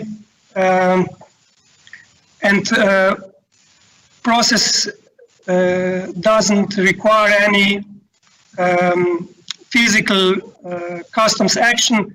So if our risk management doesn't stop the declaration will be processed within 10 minutes. So I hope that we will cause minimal burden to economic operators, that the goods could move between both countries, let's say, yes, very fast and very easy.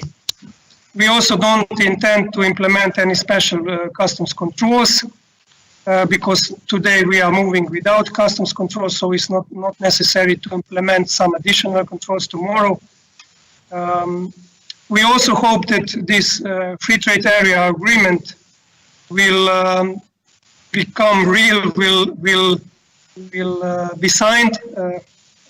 I don't know if the 1st of January is a possible date. We are quite late already.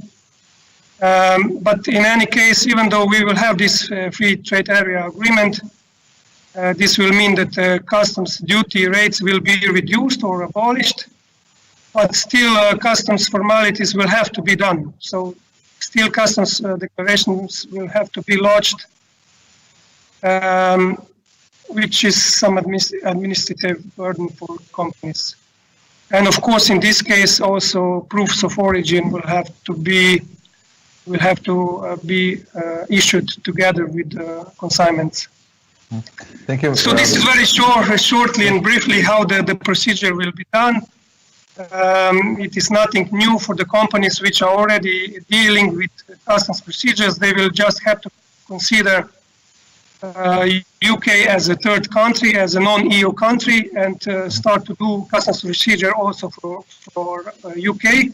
Mm-hmm. But we have also somewhere around 4,000 companies which didn't do customs procedures until now, and they are trading with UK. All those companies, they will actually have to start to deal with customs formalities, to lodge customs declarations, and this will be something new for them. And yes. I hope... Mr. Castells, if you allow me to jump briefly into it, and that this question goes is intended to maybe facilitate also the understanding of the key issues to our British colleagues who will speak after you. How are you working to facilitate this transition process for companies, exporters and also importers to and from the UK, and which issues seem to be the most difficult ones at the moment? Yes. We have a Brexit dedicated web page where we publish all the information and give instructions to all our companies how they should deal with customs procedures. As we are customs union, EU customs union, there is quite precise documents available on customs procedures, on specific type of customs procedures. So all this is already available. We then have a dedicated trade contact group with the biggest and the companies which are dealing with customs procedures in this group, and we inform them about all new things, also concerning Brexit and also concerning other customs things. So if companies are not included in this trade contact group, we call it Kontaktna skupina za gospodarstvo. You can find all the information on our website as well, how you can become a part of this dedicated working group. So we encourage companies to include in this trade contact group. They will receive automatically all the informations.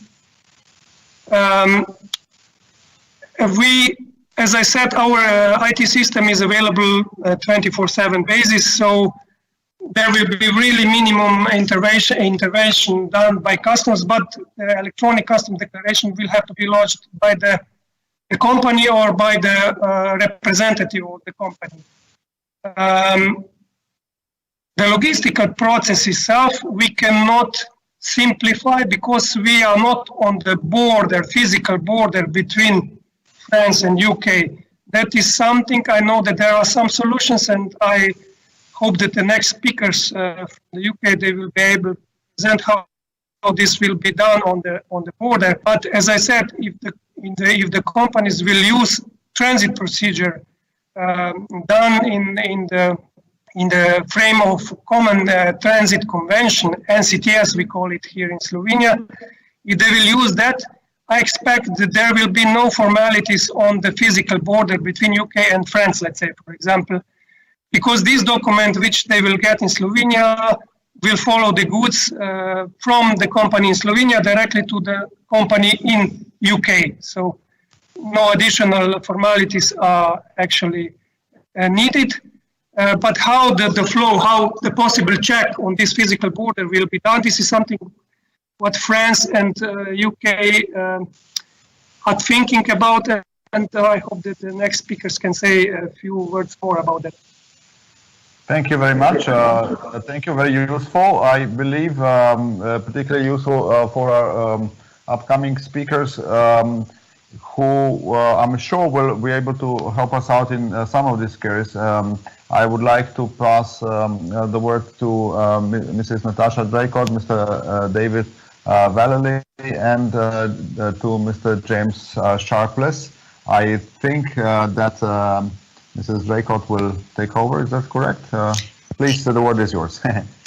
Thank you. Good morning, everybody. Good morning. We do have a short set of slides to go through. I don't know whether they're shared on my screen. Just to give an overview of border formalities between GB and the EU at the end of the transition period. Can everyone see those slides? I would say yes. If there is any, until the contrary, yes. I think we can all see the slides very well. Thank you. Okay, excellent. I will. Right then. So I will give a quick introduction to the UK border operating model. So just to quickly introduce myself, my name is Natasha Draycott, and I work for the Border and Protocol Delivery Group, or BPDG, as part of the Cabinet Office. So BPDG coordinates, supports and oversees work by other government departments to address challenges to post-transition period border security, revenue and trade. And within BPDG, I work in the EU member states engagement team. So our team leads on engagement with officials, border industry and business within the EU.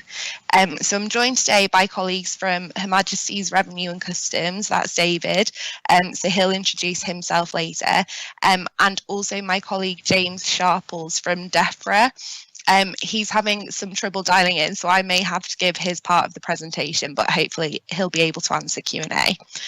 So just before I get started, it'd be really useful if you could all log on to Slido, sli.do on your browser or phone, and use the hashtag BPDG just to answer a short readiness question. We're doing these polls at quite a lot of our engagement events, and we can share the results with you afterwards, but it's just quite useful to see readiness across the EU. Thank you. I'll leave that there just for a second. So I'll now give a quick overview of the UK border operating model. So as you can see, this was first published in July of this year, and the full 200-page document is available on gov.uk, and it is quite comprehensive. It also includes an annex which covers EU border procedures for imports and exports, and gov.uk also has step-by-step import and export guides available. We published the second iteration of the border operating model about 10 days ago, and that has further detail on a number of key policy areas, such as several DEFRA policy areas, so SPS checks and chemicals, new annexes to include passenger policies, updates to EU requirements, more detail on a number of things, including the requirements for EIDR, and what poor compliance history means. So yeah, I would recommend looking on gov.uk and having a look at the border operating model. So before I hand over to my colleague David, who is going to go over staged controls, if you could look at the second question on Slido as well, then that would be great. Thank you. So I'll move on to David now. Okay. Hi, thank you, Natasha. So I'm David Valley from HMRC, and I work in the policy stakeholder engagement team for UK transition here. I specifically lead on logistics, so areas such as hauliers and customs intermediaries, but also on the EU member state engagement side of things, hence why I'm here today. So if we move on to the next slide.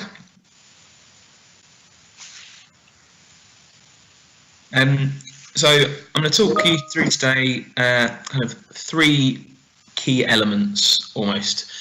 So to start off with, we'll look at imports and exports from January 2021, followed by what will be required from July 2021, because we'll be introducing our border controls in stages at the end of the transition period, as I say, starting with some from the 1st of January and then moving to full controls from the 1st of July 2021. And I'll also touch a little bit on excise and VAT at the end. So first of all, we're saying that the requirement for safety and security declarations on imports or ENS as it's known, will be waived for 6 months from the 1st of January. But traders importing controlled goods, such as excise goods or other goods that have been deemed controlled, and there is a full list of those available on gov.uk, and I believe as part of the border operating model that Natasha's just alluded to, and these would be expected to follow full customs requirements from January 2021. The colleague that went before, Natasha, mentioned the Common Transit Convention. We do think this will be key as well. And as such, the UK will be joining the Common Transit Convention in its own right from the 1st of January 2021. However, moving to the requirements of this convention in any form of stages, like we are with our import customs controls, isn't possible as it is that international agreement. So if we move on to the next slide, please, Natasha. So starting off with import declarations from the 1st of January 2021 to the 1st of July. As we've said, it'll be the end of the transition period, so there will be a need for some kind of customs declarations. So goods moving must be pre-lodged in advance of crossing if moving through a listed roll-on, roll-off port or location without existing system or use of transit. However, we appreciate the challenges this poses, especially due to the challenges COVID-19 has posed to business and the extra pressure that's put on. So to facilitate this readiness and to facilitate flow, traders moving non-controlled goods to GB will be allowed to declare their goods by making entry in their own records, or EIDR as it's known, and information on that it can be found in the border operating model, and I think we have a slide in a minute on that, which we'll come to in a second. Something I forgot to mention at the beginning, it's worth noting that what we're talking about today is purely GB EU, and we won't be talking about Northern Ireland GB and other Northern Ireland movements, as that is still quite fluid. So when making that entrance in their own records, businesses will need to keep record of all their imports and submit this information via supplementary declaration within 6 months of import. It's worth saying there that that's the date of import, not a kind of cliff edge date of 6 months time. So if you imported something in May, you'd have 6 months from May, not everything from January to July being that cliff edge in July. But then you, as I say, you'd need to submit that supplementary declaration and then pay any of the import duties required via an approved duty deferment account. However, as I said, traders moving controlled goods, such as excise goods, and there is a list available, will need to make a frontier declaration, and that declaration can be full or simplified, depending on the authorisations. And again, as mentioned, transit can be used. So if we move to the next slide. So, as mentioned, EIDR, or entrance in declarants records. So traders making a record in their own commercial records and then providing that supplementary declaration. Here are a few of the types of data that we'd be looking for them to keep a track of. It's quite common data that is likely to be kept anyway, such as any kind of consignment details, the value, the quantity, and detail of any licensing. As I say, there is more detail on that can be found in the border operating model, and it's shown there as section 1.13. So if we move on to the next slide. So looking briefly at exports from January 2021, so traders exporting goods from GB into the EU will be needed to submit full export declarations for all goods. There isn't that separation on exports of controlled or non-controlled, it's just for all goods. Equally, there will be a requirement to submit safety and security information, and this is via either a combined export declaration or a standalone exit summary declaration. Again, the waiver on the entry summary declarations for SNS on import, that isn't replicated for export. So for excise goods or goods moving under duty expense only, if moving through a port or a location that does not have a system to automatically communicate with HMRC that the goods have physically left the UK, or the GB, the trader must then provide proof to HMRC after the goods have left that the goods have indeed left GB. So next slide, please.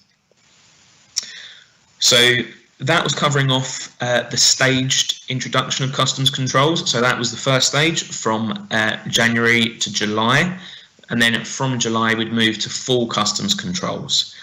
Where full traders will need to make full customs declarations, or again use any simplified procedure that they've become authorised to use, and at the point of importation pay all the relevant tariffs. And again, safety and security declarations will be then required from the 1st of July. So if we move to the next slide, please.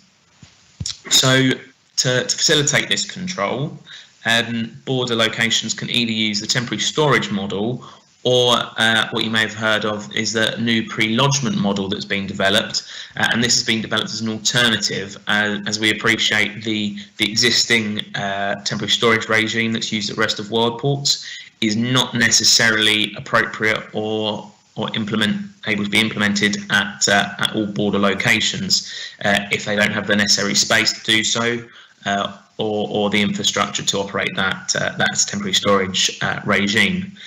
So I'll run through each of these very briefly. So a temporary storage model allows goods to be stored for up to 90 days at a HMRC approved temporary storage location, and that's before a declaration is then made and government officials can carry out any checks needed before the goods are released from that facility. So that is the approach that's currently used for rest of world trade. The pre-lodgement model, which is the new model that is being introduced, ensures that all declarations are pre-lodged before they board on the EU side, so that this can help maintain flow, especially through high volume roll-on, roll-off locations. So if we go to the next slide, please. So to facilitate that pre-lodgement model, we'll be introducing a new service, which is called the Goods Vehicle Movement Service, or GVMS, as its acronym is, which you may have also heard of. And this will be for those roll-on, roll-off locations from July, and it is on track to be ready. So what the Goods Vehicle Movement Service does is it enables declaration references to be linked together, and on the next couple of slides there are examples of how that kind of works and a bit of a flow chart of how that works. So those declaration references can be linked together so that the person moving the goods, normally the haulier, only has to present one single reference, or the GMR as it will be known, so the goods movement reference at the frontier, to prove that the goods have been pre-lodged and all the necessary declarations have been made. So that will join together all those different declarations of those goods on that lorry or that container into a single reference. So it all joins together. So also allows the linking of movement of goods to declarations, enabling the automatic arrival in HMRC systems as soon as the goods board, so those declarations can be processed en route, and then it can notify any risking outcomes of the declarations, whether they're being cleared or not cleared, to HMRC systems, and then the person in control of the goods can be informed if they need to go to have a check. Something else the Goods Vehicle Movement Service will do, as a previous colleague mentioned, the importance of the Common Transit Convention and how this will work. So the Goods Vehicle Movement Service will also incorporate the transit numbers into it, so it'll be able to automate the Office of Transit function, making the entry of goods into GB customs territory a bit smoother, and this will be ready from January 2021. So for transit, GVMS will be ready from January. For normal movements or non-transit movements, it will be available from July 2021. So if we move to the next slide, please. So as I mentioned, here are two slides. So the first one, an import overview from the 1st of July 2021. As you can see, it kind of shows how multiple different references could be put together. So import declarations, safety and security declarations, or transit declarations, all grouped together and put underneath a single goods movement reference number, which can then be provided and trigger those risking. And then that risking on our part can then notify via status update sent to person in control of the goods before they arrive in the UK whether or not there's any checks. So if we move to the next slide. So similarly, this is the export version of that. So again, all those different reference numbers all grouped together and put under a single GMR. There's then a validation process. The system behind this is all currently in development, but is well on track to be delivered. And instead of being informed whether the goods are clear into free circulation, if it was on the imports or if any checks were needed, on this case, it notifies us that the goods have left the country. Okay, so if we move on to the next slide, which I believe is my final slide. Felt it was worth just touching briefly on preparations for excise and VAT. So from the 1st of January 2021, rest of world rules will apply to imports and exports of excise goods moving between GB and the EU. And businesses will need to complete customs import and export declarations using the relevant codes for duty paid or suspended goods. If businesses are moving duty suspended excise goods to and from a tax warehouse to the place they enter and exit GB, they must use the UK version of the excise movement and control system, UK EMCS as it's known. UK EMCS also must be used to move duty suspended goods, excise goods, from UK warehouse to UK warehouse. Probably less of an issue for this audience, but worth kind of clarifying the points on that. On VAT, the government announced at the budget that from the 1st of January 2021, postponed VAT accounting will be available to VAT registered businesses for imports of goods from all countries, including from the EU. So again, that's a blanket approach. And then traders will not be compelled to do so unless they import non-controlled goods and either delay their supplementary customs declarations or use simplified customs declaration process to make entry in their declarants records. I am not specifically an excise or VAT expert. I'm more focused on customs, but we felt it was worth just touching on those points to give a little bit of clarity or food for thought if it's something you guys, the audience, are interested in. Again, worth looking at the border operating model that Natasha mentioned at the beginning, as much more written detail is available here, but given the time, we thought it was worth just touching on those high level points and our approach for the end of the transition period. So I believe I'll hand back to Natasha because I think, not sure if James has managed to join us.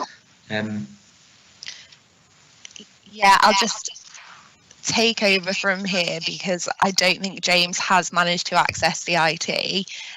So I will breeze through these slides just to let everyone know this isn't my area of expertise, so I will do my best. And if you have any questions following this update, I will pass those on to DEFRA directly so that they can come back to you with some more information. So this is just a short update on SPS and controlled goods, and I'll focus largely on chemicals for this one. So introduction to phased approach. So new SPS controls will apply to goods imported from 2GB from the EU from the 1st of January 2021. And these controls will be introduced in stages up to July 2021, with different controls being introduced at each stage for different commodities. So the controls being introduced will include import pre-notification, health certification, documentary, ID and physical checks, as well as entry via a point of entry with an appropriate BCP with relevant checking facilities from the 1st of July 2021. So moving on to chemicals, the UK will replace EU regulations with an independent regulatory framework, UK REACH. So this will come into effect on the 1st of January 2021. Importers and manufacturers of chemicals will assume new responsibilities under UK REACH from the end of the transition period. So UK REACH will retain the fundamental principles of EU REACH, including the no data, no market principle, the precautionary principle, and the last resort principle on animal testing. The UK REACH IT system is ready to support registrations of chemicals in the UK from the end of the transition period. So both the UK and the EU will operate REACH frameworks, but the two systems will not be linked in any way. So importers and manufacturers of chemicals will have new responsibilities under UK REACH. And as under EU REACH, it's possible for non-UK companies to fulfil these obligations through use of an only representative under UK REACH. So just onto the final part of this slide. For exports to the UK, substances being brought into GB must be covered by a valid UK REACH registration in advance of any checks carried out at the border. And for imports to the EU, UK-held EU REACH registrations will no longer be valid at the end of the transition period, so they must be transferred to an EU-based legal entity to allow continued import of substances into the EEA. So I'll move on now to the next slide. So actions for EU businesses and access to the GB market. So option one, your UK customer will register the substance under UK REACH A notification provision is available for your UK downstream users to ensure continuity of supply at the end of the transition period. Or option 2, the EEA exporter can register the substance under UK reach using a UK-based entity, either a UK-based only representative or an affiliate UK importer.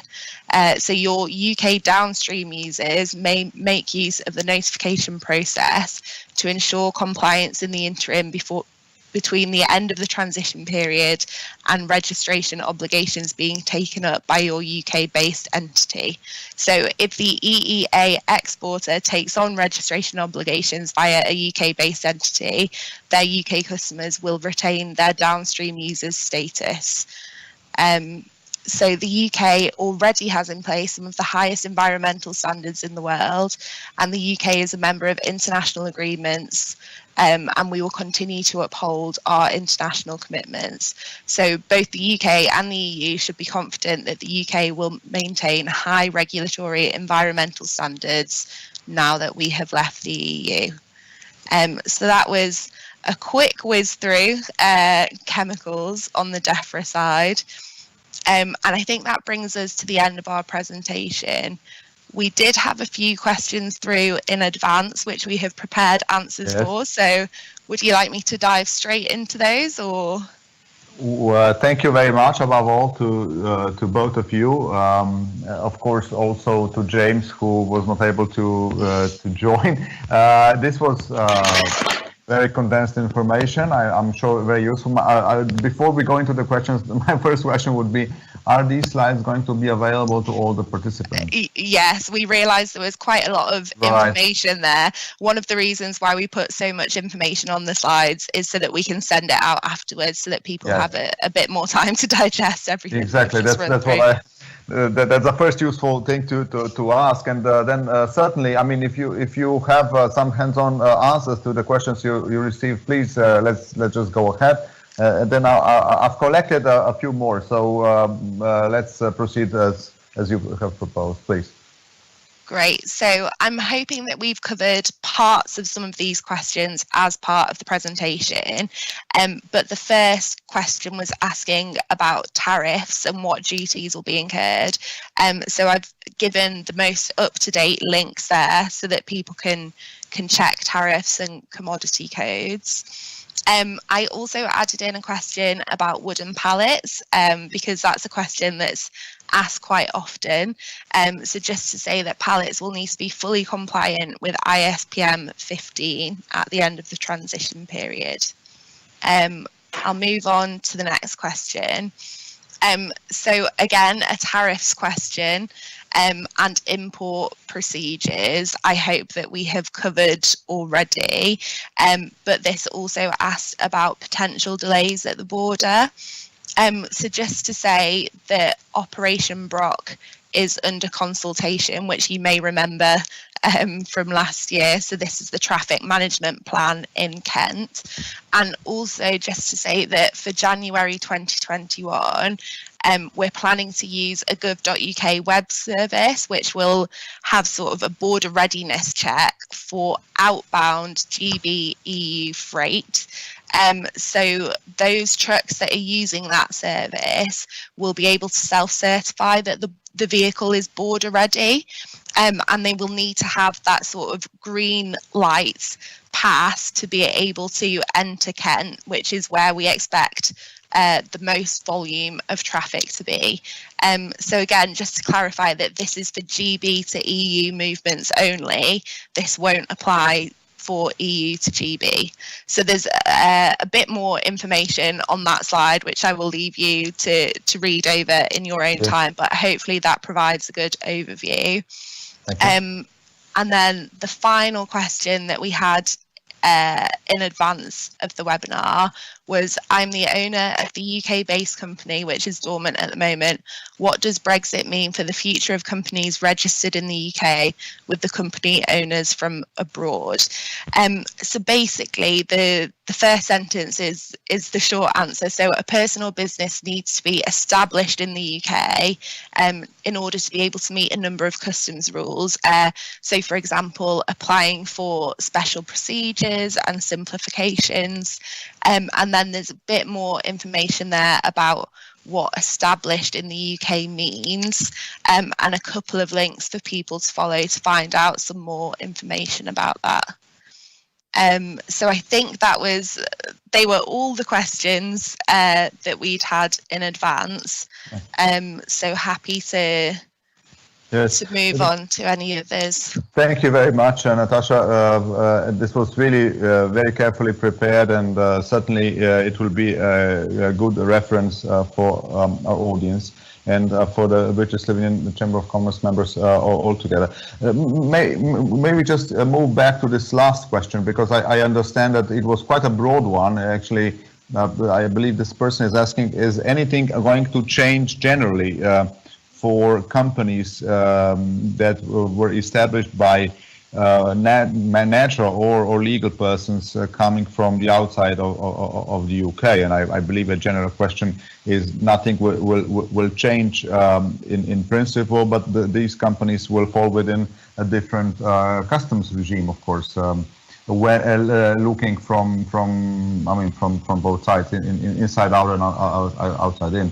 Right. I mean, if you are an owner of a company that is seated in the UK, this company will continue to exist and to exercise its business operation.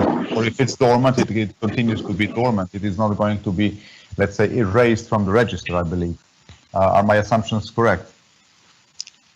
I believe so, yes. I'll pass over to my HMRC colleague just to confirm there.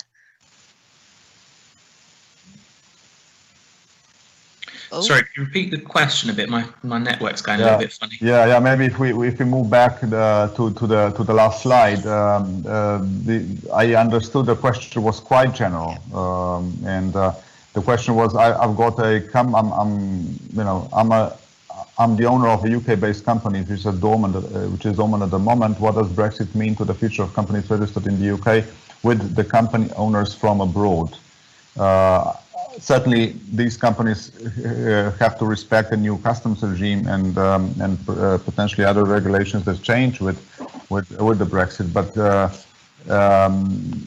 the companies continue to exist. If they are dormant, they continue to be dormant. If they are active, they continue to exercise their operations. I believe there is no major change in terms of the entitlement to the ownership of these companies if a legal or natural person is an owner coming from outside the UK. Not that I'm aware of, though that does kind of move outside my area of understanding, more into corporate tax affairs and locations of ownership. Right. As today we were more focusing on going through what customs looks like and the movement of the physical goods themselves, and that this in this situation it would enable a company to move goods, but there is the sticky issue of what does established mean, because it can mean a variety of things for different purposes. So that might be one that we need to take away to pick up with colleagues more in the corporate tax area of what, as you say, what does that mean for any wider tax repercussions? There's likely to be bits in there about corporate gains tax and all those more nitty-gritty areas of tax that I try to avoid and focus on customs myself. Clear, very well. Let's move on to some other questions. I've received a few, and the first one is related to sole owners. It's coming from Slovenia, so the question is addressed by an expert who offers service marketing services, consulting and advisory to small companies, obviously, including the sole owners, which is a special legal category in Slovenia and many countries, as well as in the UK. Are there any specifics related to sole owners that we should stand out in principle when it comes to customs, of course?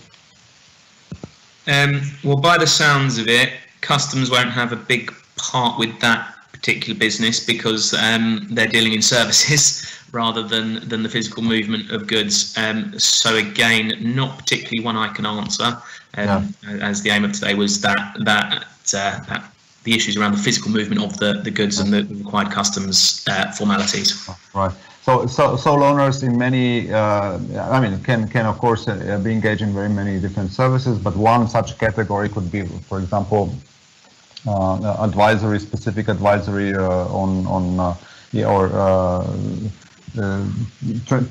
even things like translations and so I believe there is this is not tackled by the changing rules in the customs area, I believe, as you said. Yeah, so, it should be. Moving on to the next one, we've got a question that was slightly addressed by Mr. Kastelec also at the very beginning. How can we, the question is, are there any additional administrative costs foreseen when exporting to the UK?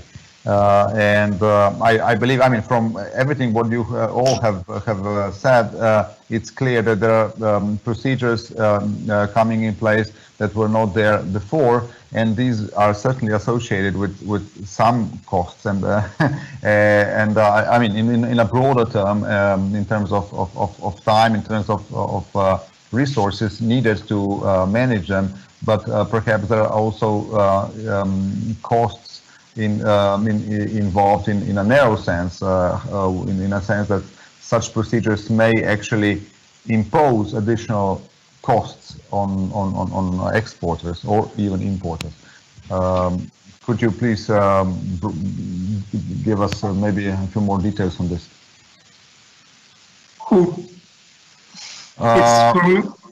Let's start with Natasha and David, and then we'll move to you, Mr. Kastelec. Yep, I can pick up on this. So, as you alluded to, the new processes and new elements will likely bring a cost of some form, even if it's purely an administrative burden. Looking from the GB side, I will caveat with all of this that it all comes down to a commercial decision by the organisation which route they would like to take with regards to making declarations. Making a declaration does come with a cost, and you can look at different ways of doing that. You may take in-house the cost of doing that by making the declarations yourself. Again, this would be for a business importing into the UK or exporting. Obviously, that would require man hours and IT systems to do so.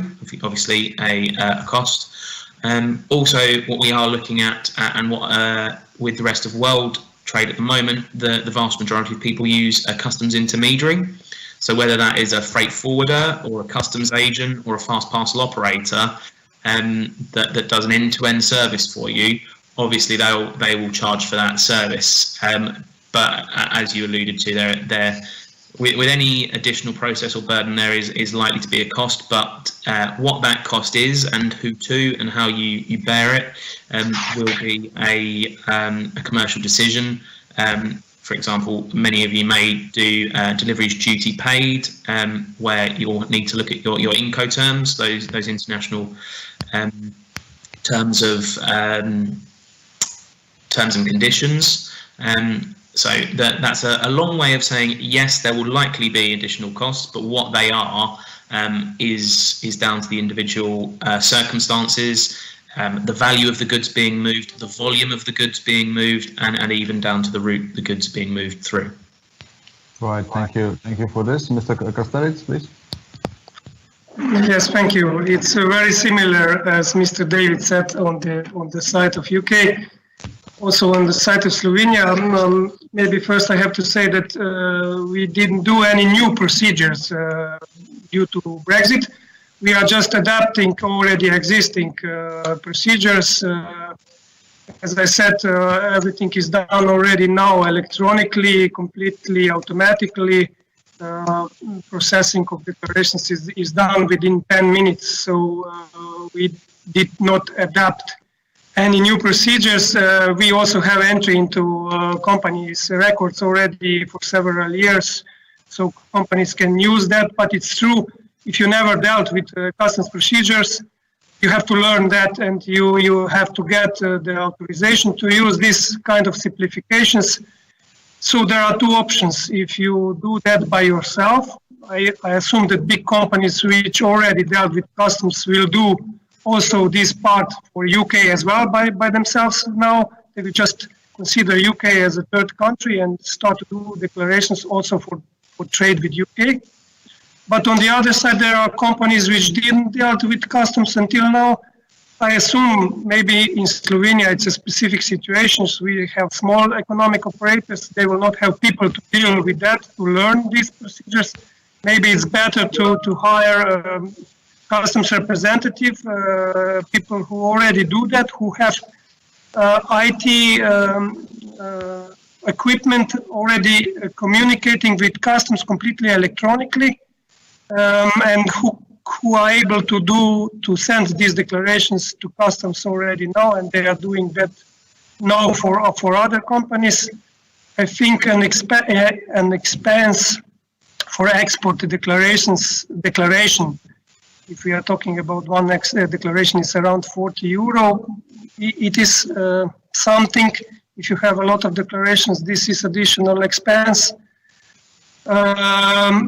But on the other side, if you will do it by yourself, then you need someone who will learn that. You need to pay also for that. You need some man hours, as David already said. And you need IT equipment. You have to buy some interface which is able to communicate between company records and customs IT system on the other side. So yes, of course, there is some expenses and some delays because of this. Thank you for extensive clarifications to all of you. I'm going to read some more questions here. We've got two coming from anonymous participants of this panel. One exposing that, of course, we are aware that we are risking bottlenecks, hoping that this would not happen. What about new import tariffs? How will this be calculated and integrated into the system? It's maybe you can refer back. I think you largely responded to this, but maybe you can refer back to this, both Natasha and David or Boris. And then we have Rob Holland sharing a useful link on Brexit readiness. So whoever wants to use it, it's still there at the Q&A in the Q&A window. The third question: no one has mentioned certification. Will the various existing EU certification standards and safety marks still be valid in the UK, or will a new UK certification standard be required?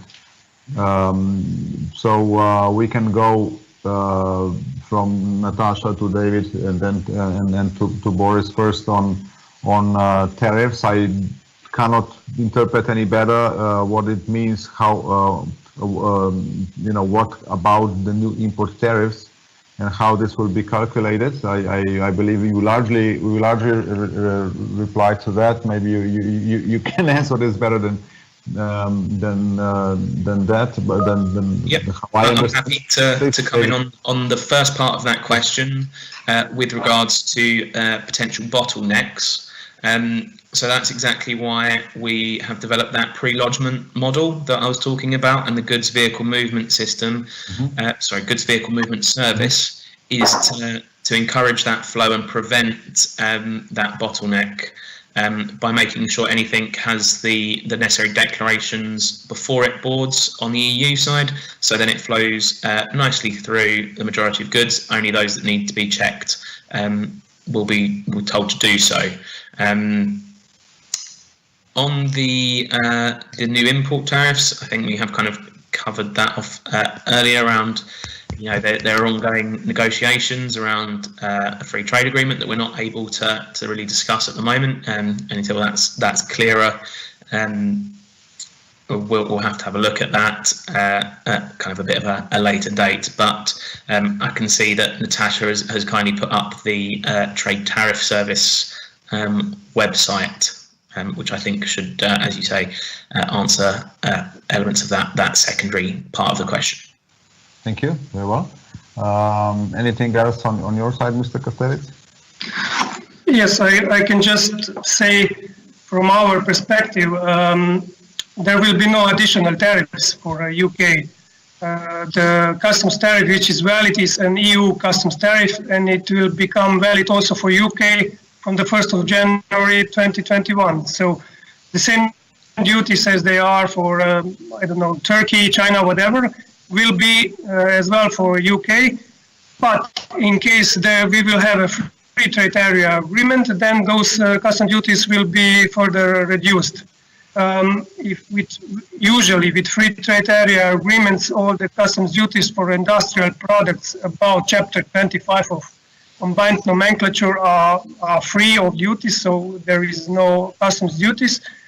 But below Chapter 25 for food products, fishery products, and live animals, and so usually customs duty remains. So I expect that something similar will be also in this case, but this is subject of negotiations, as it was said already.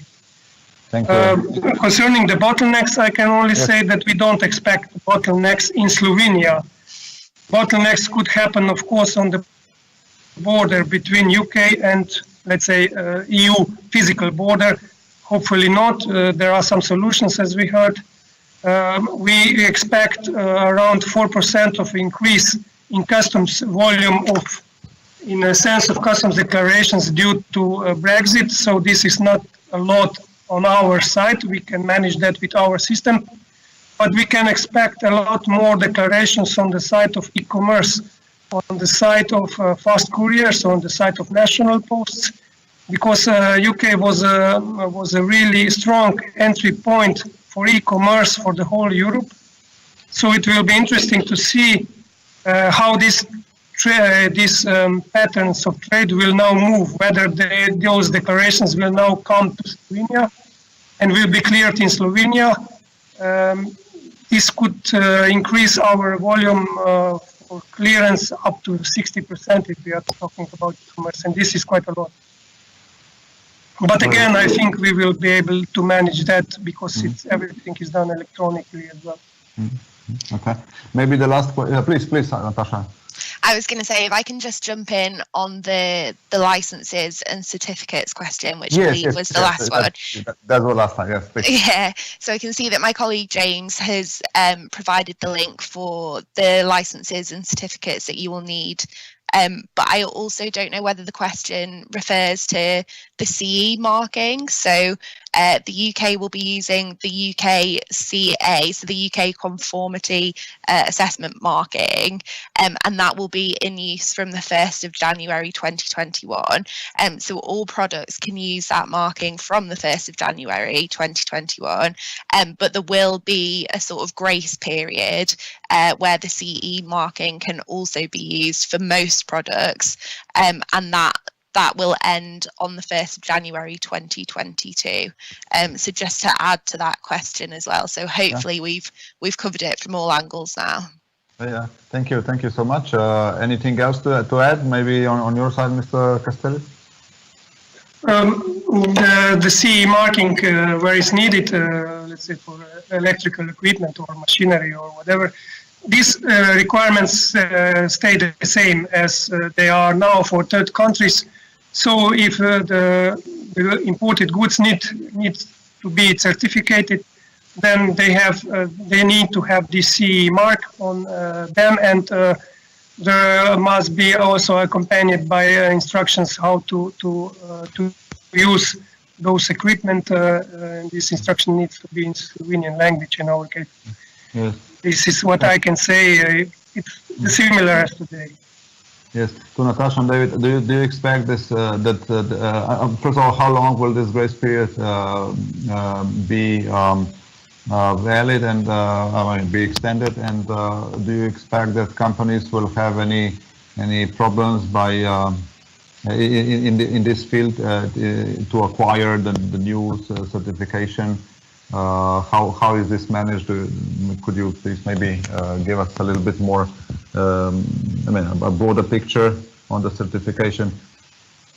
Yeah, so in terms of how that process will be managed, I will have to get back to you on that and speak to my colleagues at BEIS. As you can see, there's lots of different government departments involved in the borders stuff, so I can come back with a fuller answer on that.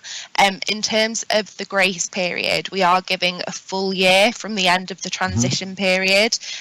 So the UKCA marking can be used from the 1st of January 2021, but it will be sort of compulsory from the 1st of January 2022. So that's a full year after the end of the transition period for companies to start using it. Thank you so much. I think this was the last question.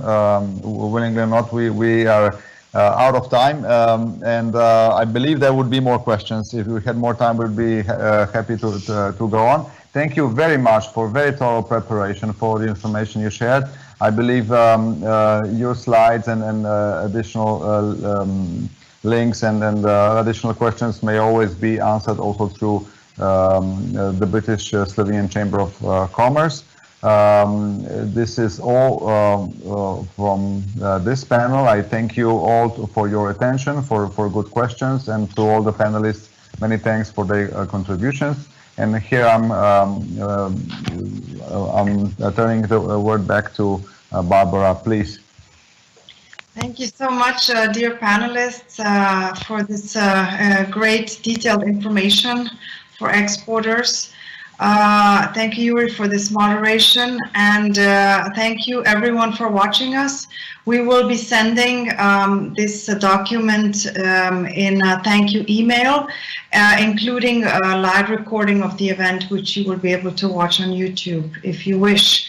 Let me invite you to our next two events. One will be in November, focused on green finance and net zero emissions, and on cybersecurity in December.